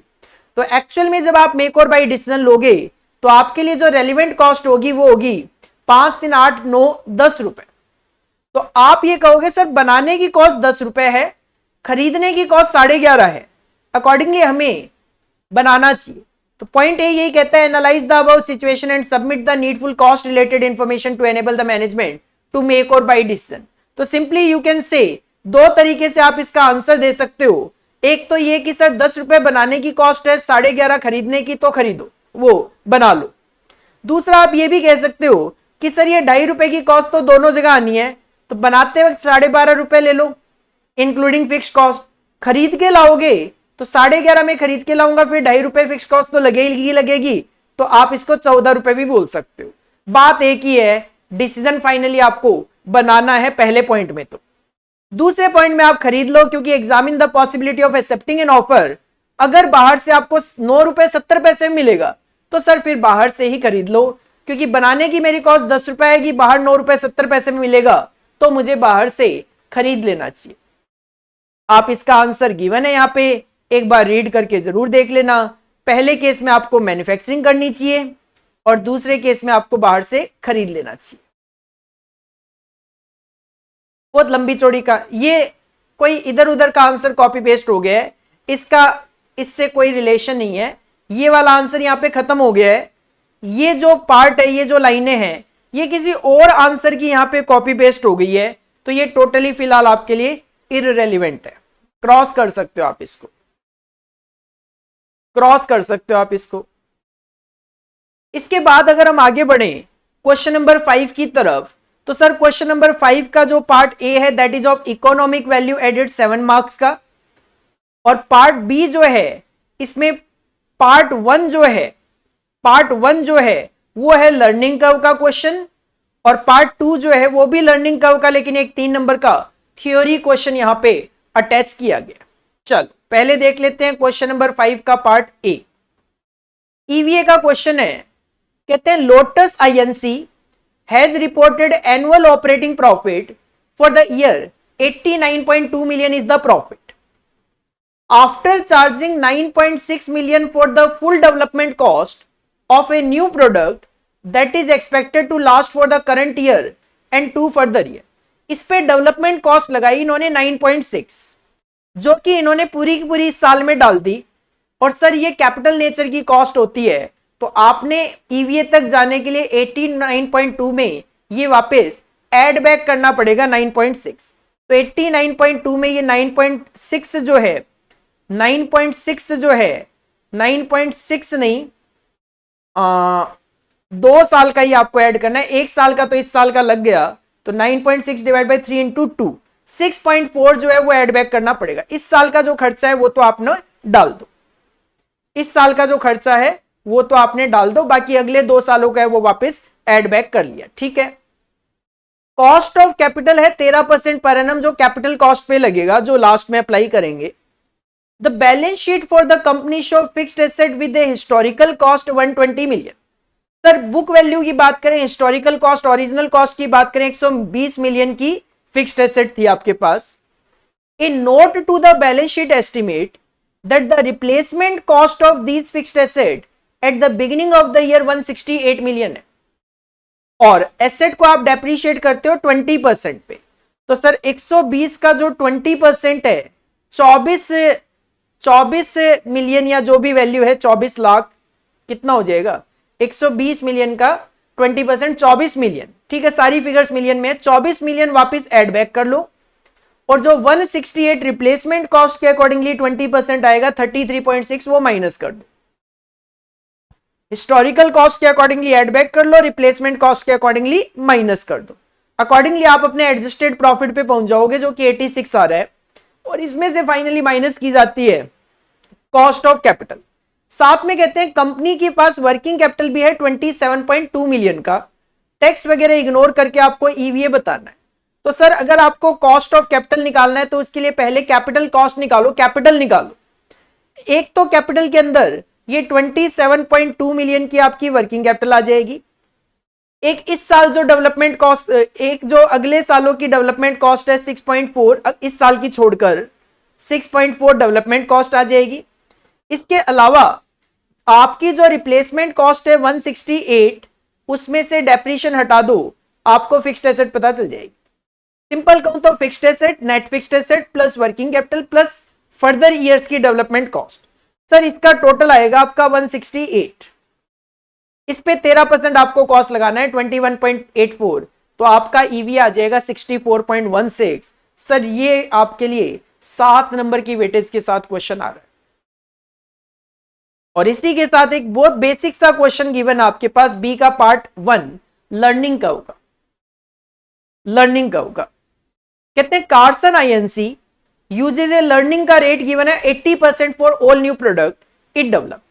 एक ट्रायल रन किया, 500 यूनिट बना लिए इन्होंने, जिसमें लेबर की कॉस्ट आई है इनकी 1,20,000 की।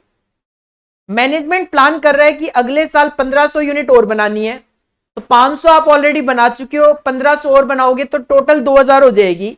तो 500 से 1000, 1000 से 2000, 500 से 1000, 1000 से 2000।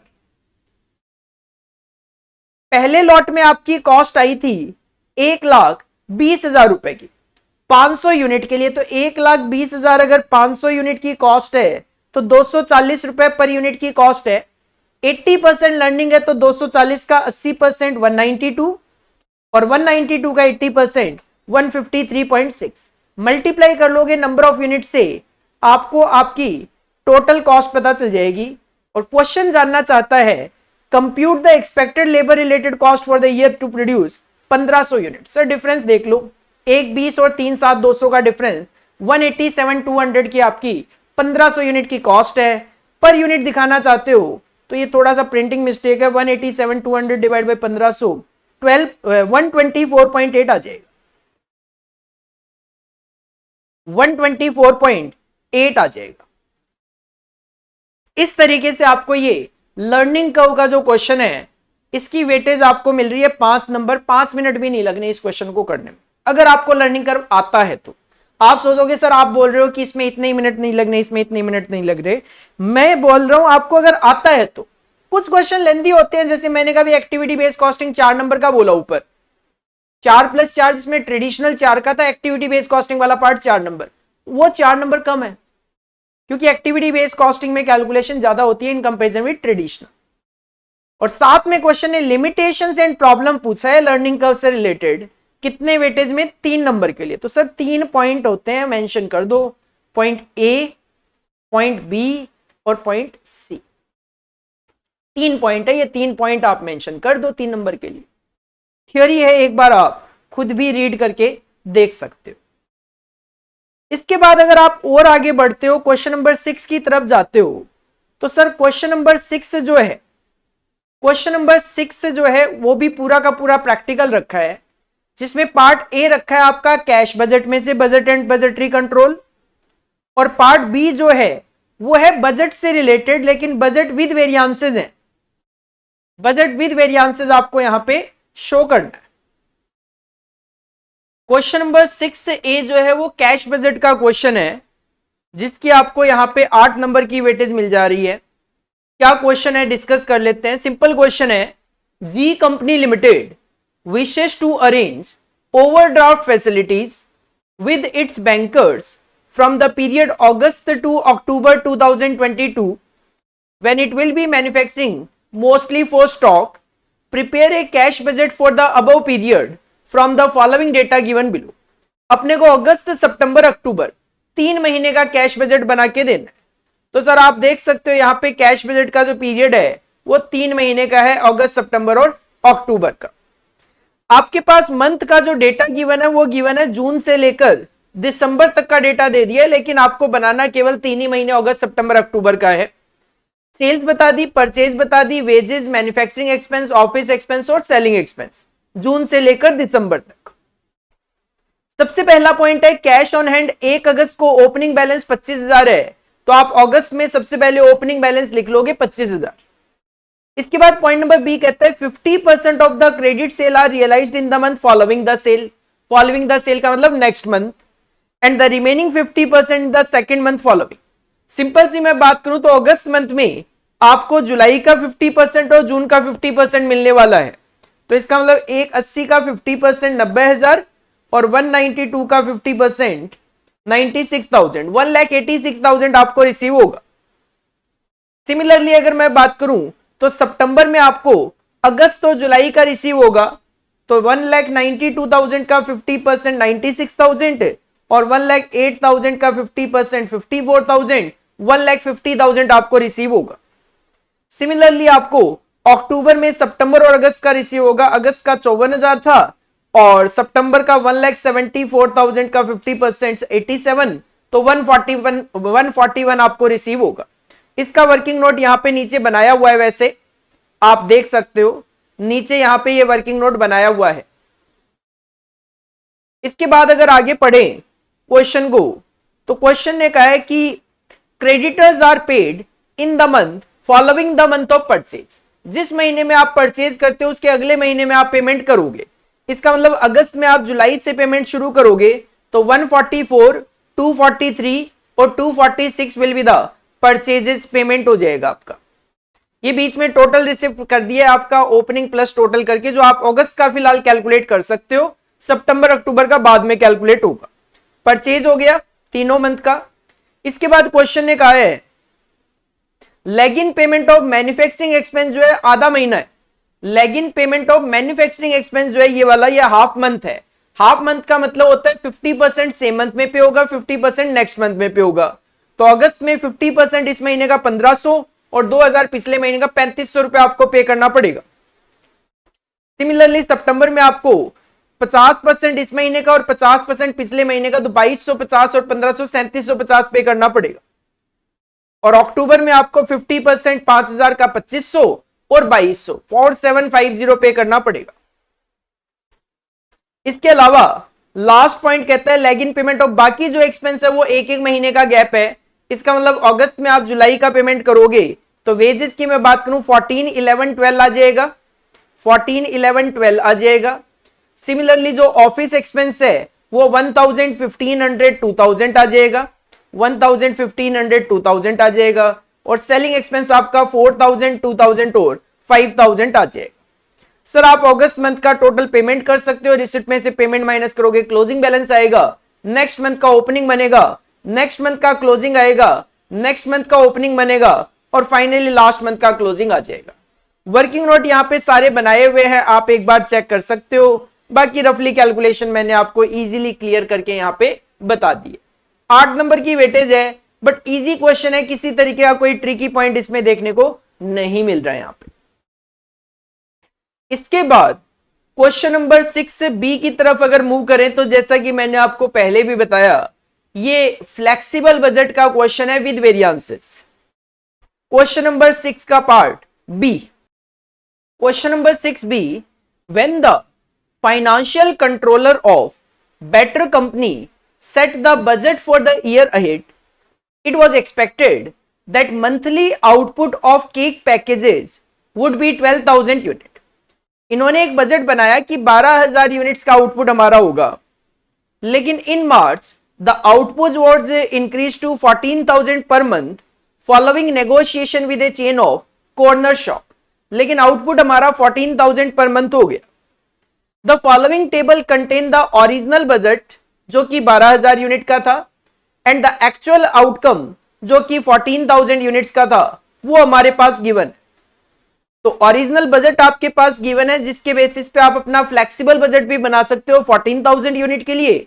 देन जो 14,000 का बजट होगा उसी को तो आप 14,000 के एक्चुअल से कंपेयर कर पाओगे। ये केक पैकेज का आउटपुट यूनिट हो गई, ये मटेरियल लेबर वेरिएबल ओवरहेड का खर्चा हो गया जो ऑफ कोर्स वेरिएबल होता है, ये फिक्स्ड कॉस्ट हो गई और ये इसका टोटल करा हुआ है। क्वेश्चन है the financial controller wants you to analyse the variances in order to prepare a report. एक रिपोर्ट तरीके से बनानी है और वेरिएंसेस कैलकुलेट करने। तो सर सबसे पहले तो आपको क्या करना पड़ेगा, आप एक रिपोर्ट तरीके से बनाओगे जिसमें पर्टिकुलर्स में तो यही सब कॉपी करना है। यूनिट्स मैन्युफैक्चर्ड, ये ओरिजिनल बजट 12,000 यूनिट, इसके बेसिस पे हम एक फ्लेक्सिबल बजट बनाएंगे 14,000 यूनिट का, क्योंकि एक्चुअल आउटपुट 14,000 यूनिट है। और लास्ट में हम वेरिएंसेस कैलकुलेट करेंगे 2 में से 3 को माइनस करके। सर सबसे पहले तो आप ये कॉपी कर लो 48, 24, 6 और 4। 48, 24, 6 और 4 ये तो टोटल है। हमें पता है डायरेक्ट मटेरियल जो है वो वेरिएबल कॉस्ट होती है, तो 48,000 डिवाइड बाई 12 इंटू 14 किया 56,000 आ गया। 24 डिवाइड बाई 12 इंटू 14 किया 28 आ गया। 6 अपॉन में 12 इंटू 14 किया 7 आ गया। सर फिक्स्ड ओवरहेड तो सेम रहते हैं तो 4,000 रह गए, तो फ्लेक्सिबल बजट बन के आ गया 95,000 का। ये एक्चुअल भी कॉपी कर लिया यहां से 53, 29, 70, 200 और 4500, और एक डिफरेंस देख लिया, कॉस्ट होनी चाहिए थी 56,000 जबकि कॉस्ट आई है 53,000, तो सर ये 3,000 फेवरेबल है। कॉस्ट होनी चाहिए थी 28,000, 29,000 आ गई, 1,000 एडवर्स है। 7,000 की कॉस्ट होनी चाहिए थी 7,200 आ गई, 200 एडवर्स है। 4,000 कॉस्ट होनी चाहिए थी 4,500 है, 500 एडवर्स है। नेट अगर बात करें तो 1,300 फेवरेबल है।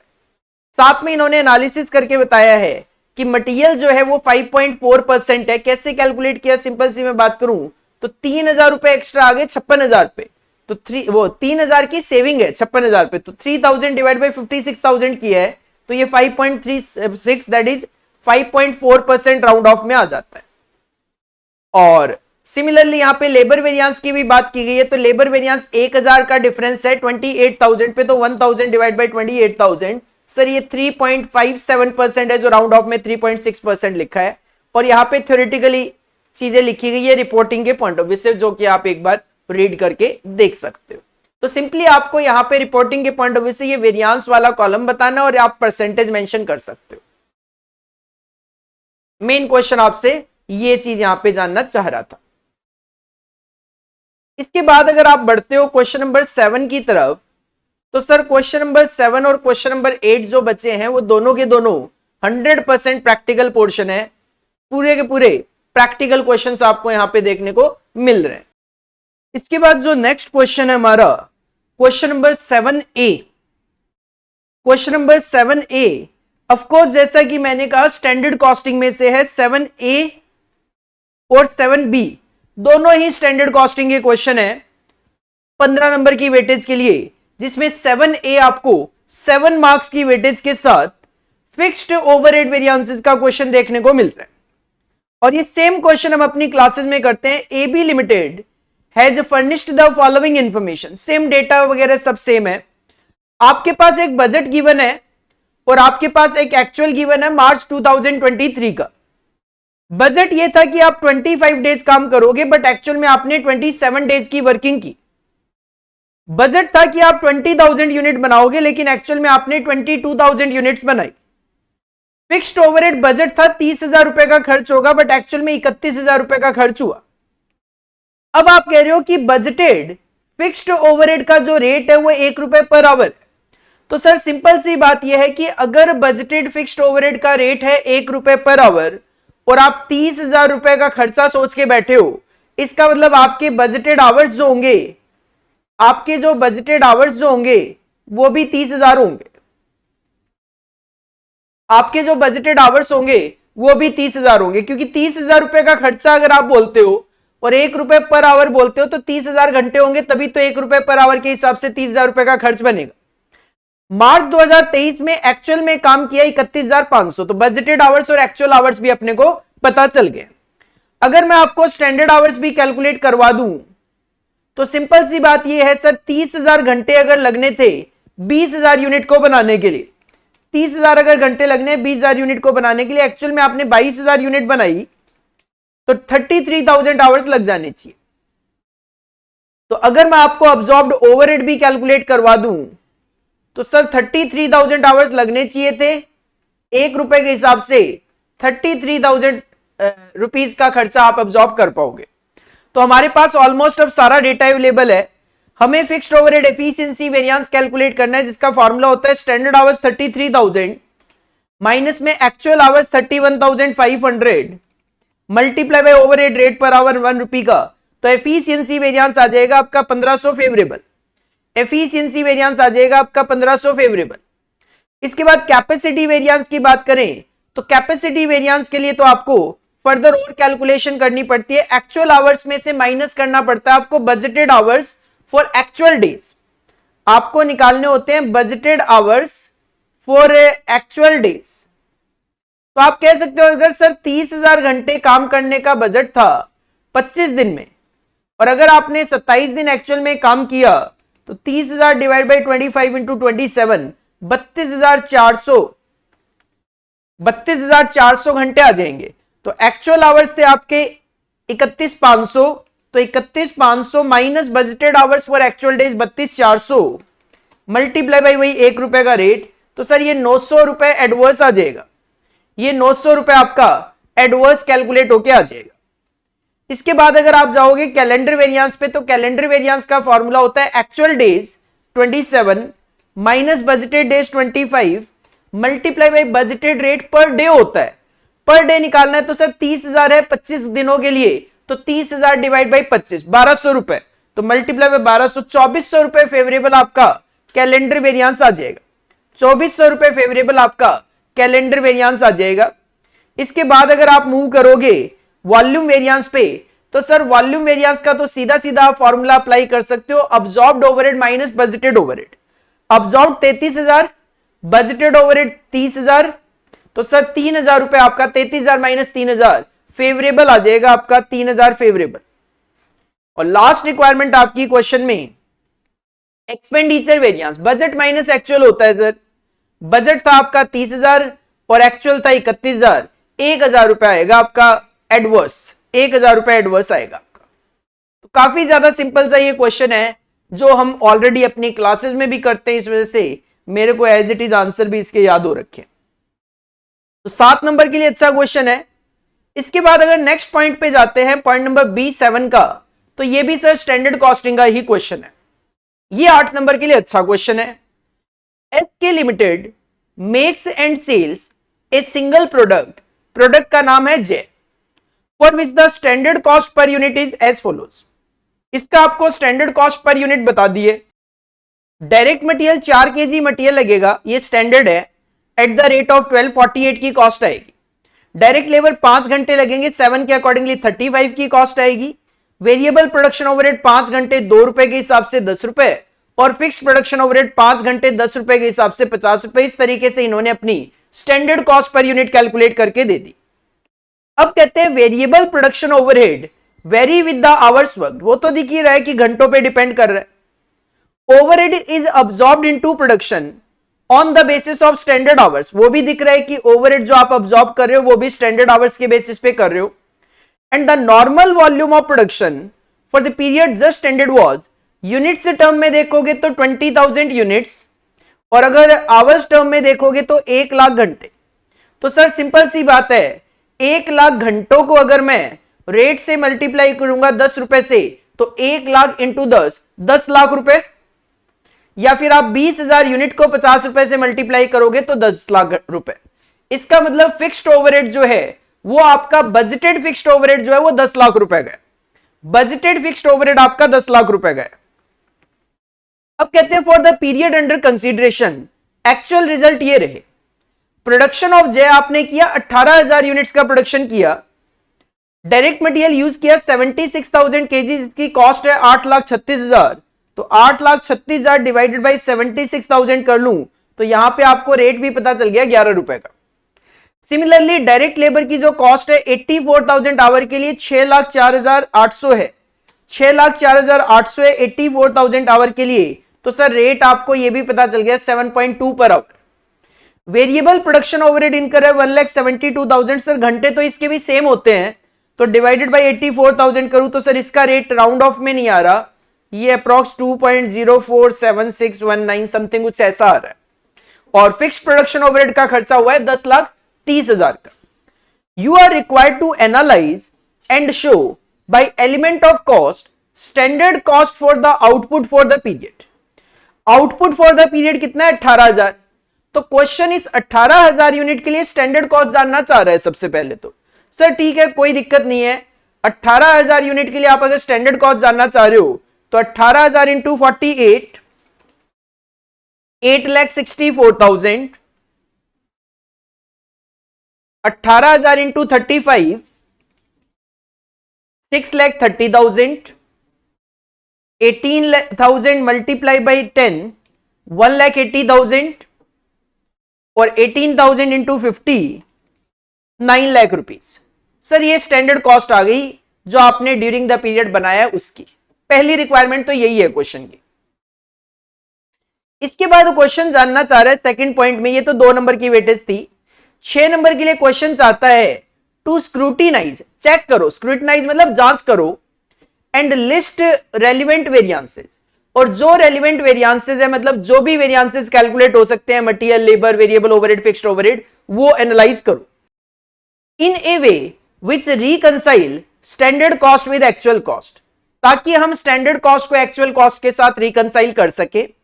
और क्वेश्चन ने यहां पे बोला है कि फिक्स्ड प्रोडक्शन ओवरहेड के टाइम पे जो सब वेरियांसेस है, कैपेसिटी, वॉल्यूम, एफिशिएंसी वगैरह, वो आपको कैलकुलेट करने की जरूरत नहीं है। मतलब सब वेरियांसेस में जो आप कैपेसिटी निकालते हो, एफिशिएंसी निकालते हो, उनकी जरूरत नहीं है कहते हैं। ठीक है, नहीं निकालेंगे। तो सर इसके लिए हम क्या करना पड़ेगा, स्टैंडर्ड कॉस्ट को एक्चुअल कॉस्ट के साथ रिकंसाइल करना है।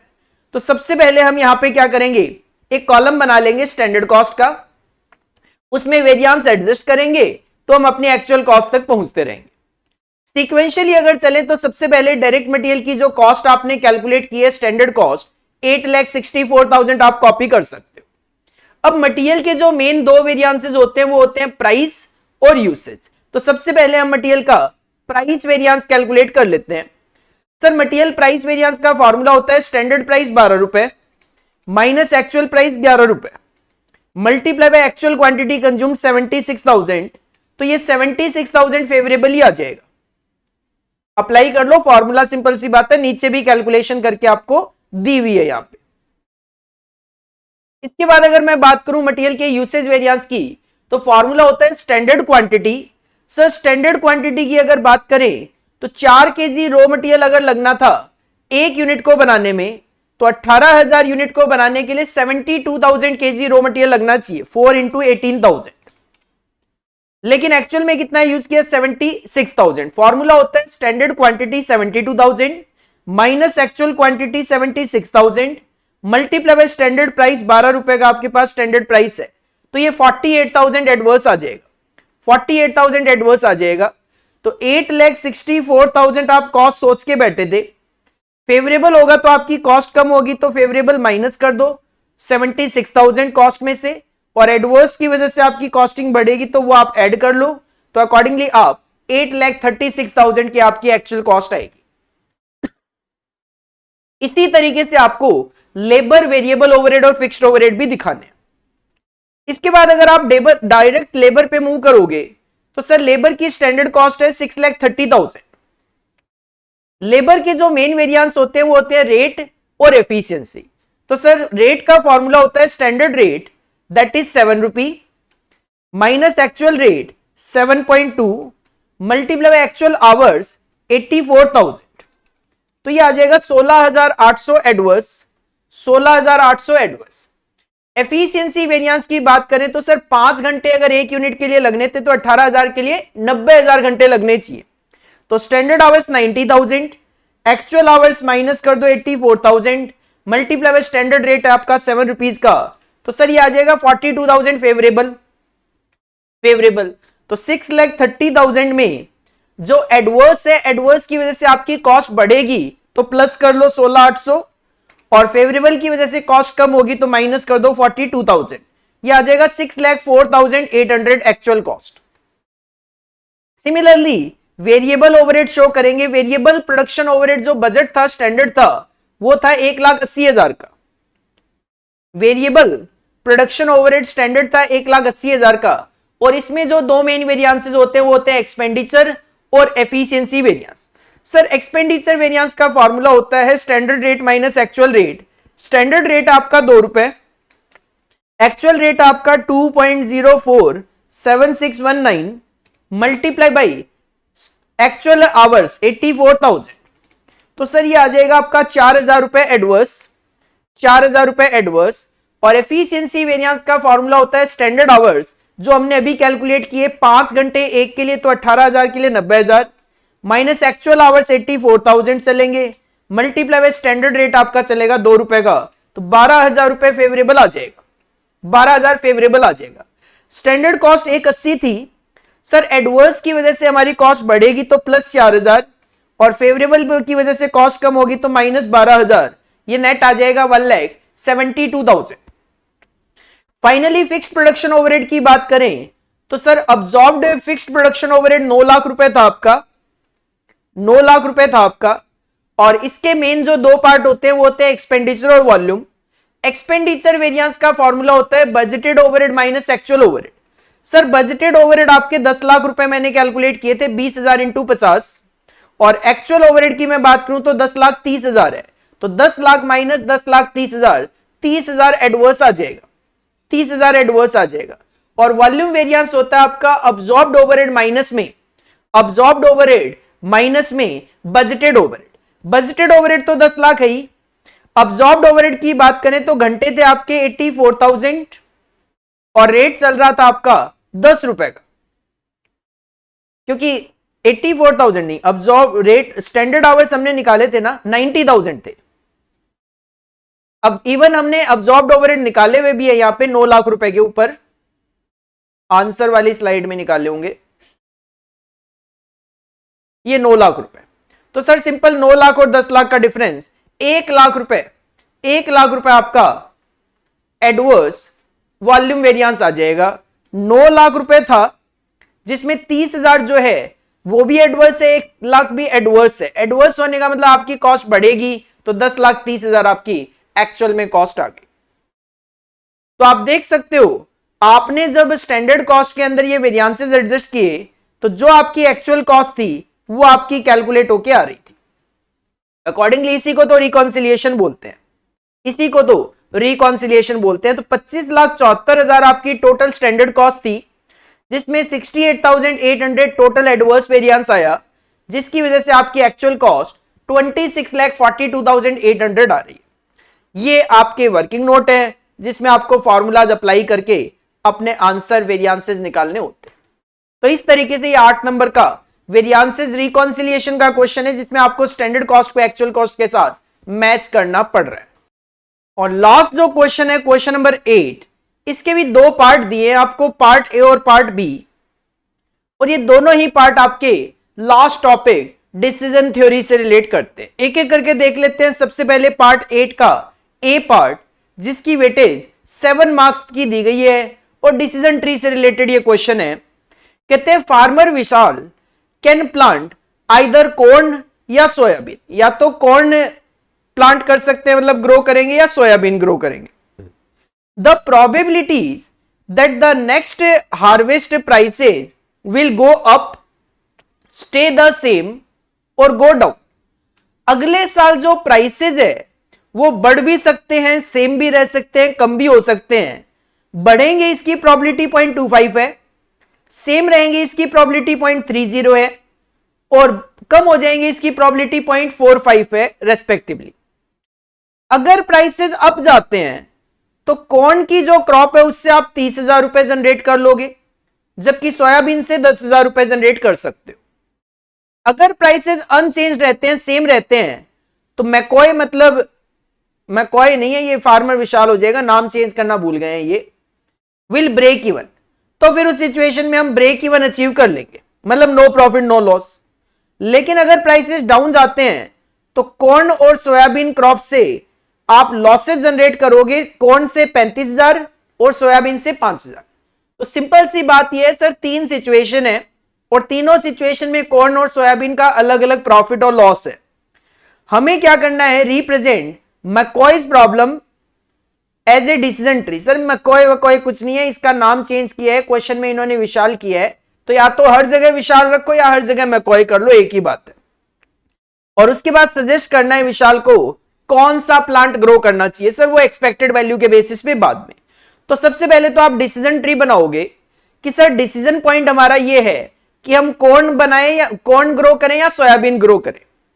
चाहे आप कॉर्न ग्रो करो चाहे सोयाबीन, 3 सिचुएशन है, या तो प्राइस अप होगा या प्राइस सेम रहेगा या प्राइस डाउन आएगा, दोनों में ही सेम सिचुएशन चलेगी। और इसकी प्रोबेबिलिटी जो गिवन है वो आप साथ के साथ मेंशन कर सकते हो, 0.25, 0.30 और 0.45। अगर मैं बात करूं, आप कॉर्न के लिए जाते हो, प्राइस अप होगा तो 30,000 रुपए और सोयाबीन के केस में 10,000। प्राइस अप के केस में कॉर्न से 30,000, सोयाबीन से 10,000। अगर प्राइस सेम रहेगा तो ब्रेक इवन, प्राइस सेम रहेगा तो ब्रेक इवन दोनों के केस में। और अगर प्राइस डाउन आया तो कॉर्न के केस में 35,000 का लॉस, जबकि सोयाबीन के केस में 5,000 का लॉस। सर ये पहले पॉइंट का आंसर है, डिसीजन ट्री बन गया।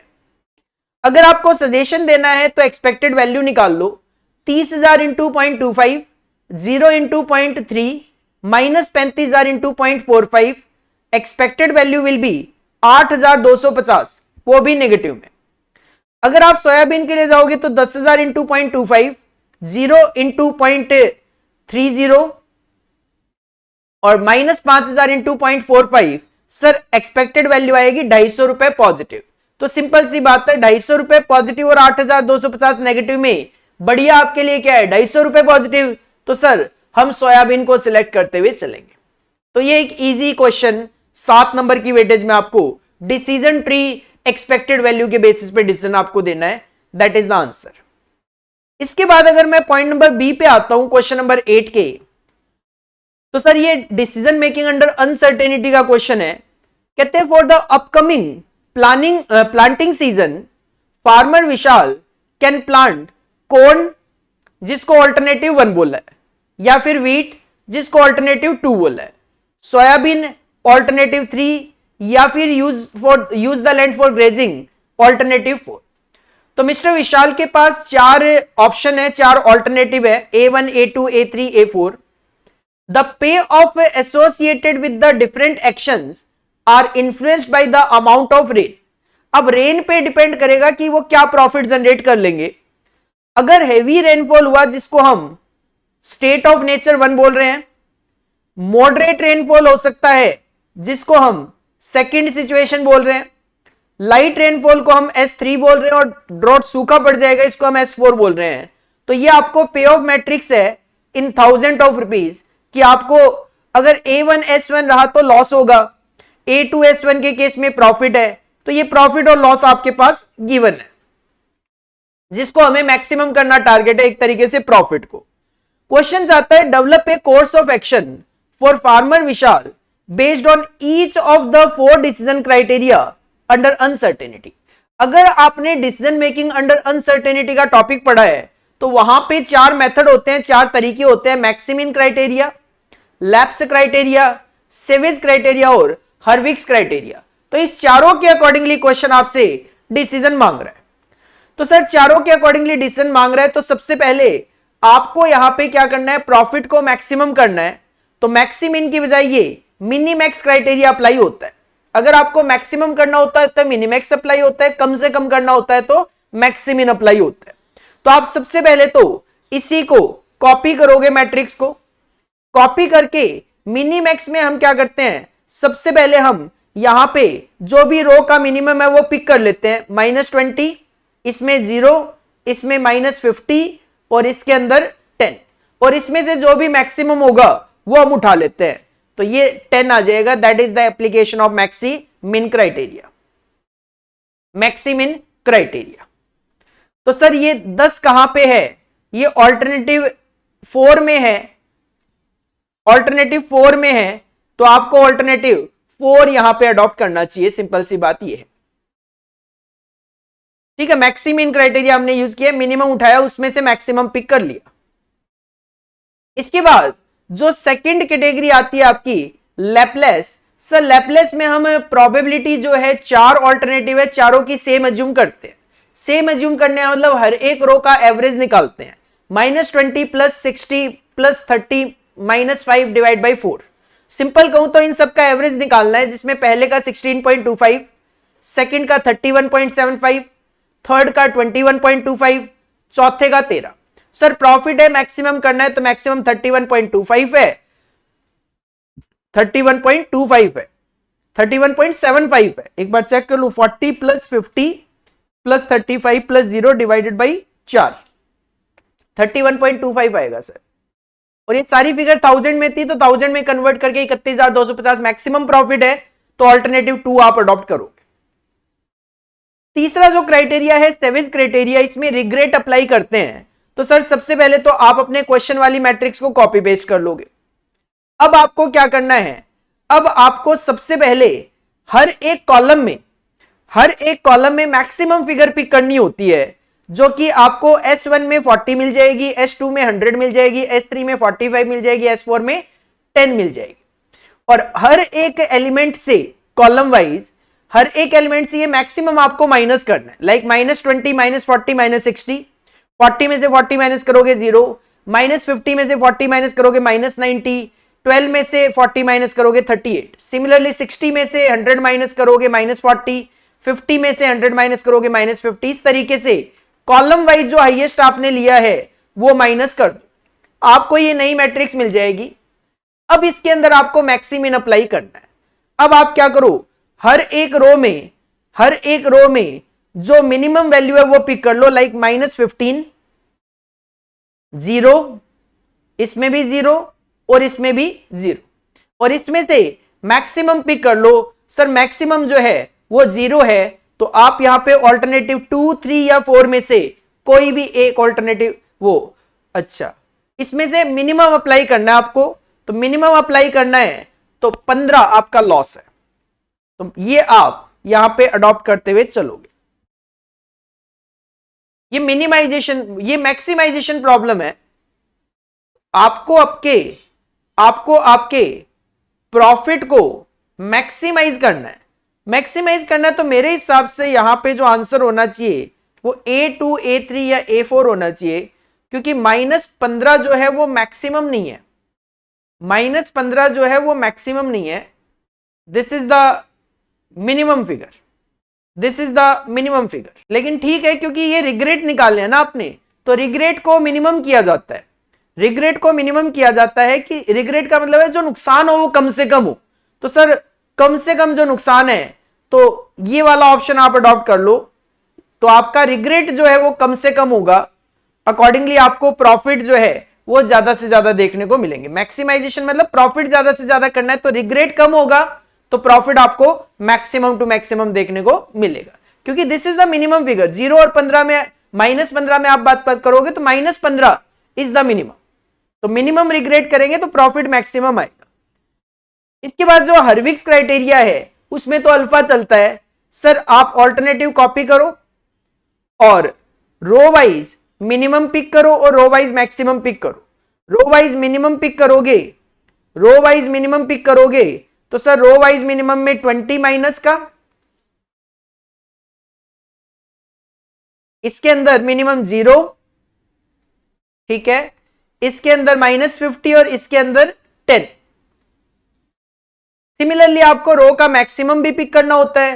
रो का मैक्सिमम की बात करें तो 60, 50, 100 और 15, 60, 50, 100 और 15। देन आप फॉर्मूला अप्लाई कर देते हो, alpha row max plus 1 - a row minimum. बस ये अप्लाई करके आपको इसको सॉल्व करके अल्फा की वैल्यू में ही इसका डिसीजन निकालना होता है। और फाइनल डिसीजन इसमें हम कुछ भी नहीं देते, हम यही कहते हैं the decision maker will have to decide upon the appropriate a. Alpha क्या है हमें पता ही नहीं है, and thus he can decide upon the optimum alternative. तो हम सिंपली यही कहते हैं कि जो भी डिसीजन होगा अल्फा के बेसिस पे आप ले सकते हो। तो इस तरीके से ये आपका मैनेजमेंट अकाउंटिंग का मॉडल क्वेश्चन पेपर हमारे सामने रखा गया है विद सॉल्यूशन, जिसमें आप देख सकते हो ये सेट 1 है जो मैंने आपके साथ यहां पे डिस्कस किया। तो इससे जस्ट हमें एक आइडिया लेना था कि सर इस बार पहली बार हमारा न्यू सिलेबस में मैनेजमेंट अकाउंटिंग का पेपर होगा। पहले मैनेजमेंट अकाउंटिंग होता था but cost and management accounting and FM, तो वहां पे वेटेज कम हुआ करती थी। अब मैनेजमेंट अकाउंटिंग का एक नया सब्जेक्ट इंट्रोड्यूस कर दिया, तो ऑफ कोर्स इसमें काफी सारे नए टॉपिक भी इंट्रोड्यूस किए गए। तो किस तरीके से इंस्टीट्यूट इसका पेपर पूछेगा, पैटर्न क्या रहेगा, मेनली अपना यही पर्पस था डिस्कशन का। और जो प्रैक्टिकल क्वेश्चंस है उनके सॉल्यूशंस डिस्कस करना हमारा और मेरा, अगर बात करूं तो आपके साथ डिस्कशन ही मेन टारगेट था। तो this is all about for today. अगर आपको वीडियो अच्छा लगा हो तो लाइक जरूर कर दीजिए, क्योंकि इससे हमें एक मोटिवेशन मिलता है और हम आपके लिए और जो भी रेलेवेंट वीडियोस हमें लगते हैं आपके लिए, वो हम आपके लिए लेकर आते हैं। और केवल खुद बेनिफिट मत लीजिए, जैसा कि मैं हमेशा कहता हूं, अपने दोस्तों के साथ वीडियो जरूर शेयर कीजिए। हो सकता है आपके काम का ये वीडियो ना हो बट आपके दोस्त के काम का हो, तो वो उसका बेनिफिट ले सकता है। और अगर आपने हमारे चैनल को अभी तक सब्सक्राइब नहीं किया तो कर लीजिए, क्योंकि रिवीजन सीरीज चल रही है। टेलीग्राम चैनल भी ज्वाइन कर लीजिए, क्योंकि टेस्ट सीरीज भी हम कंडक्ट करते रहते हैं। तो this is all about for today. मिलते हैं नेक्स्ट वीडियो में नेक्स्ट मॉडल क्वेश्चन पेपर के साथ। Thank you, bye bye.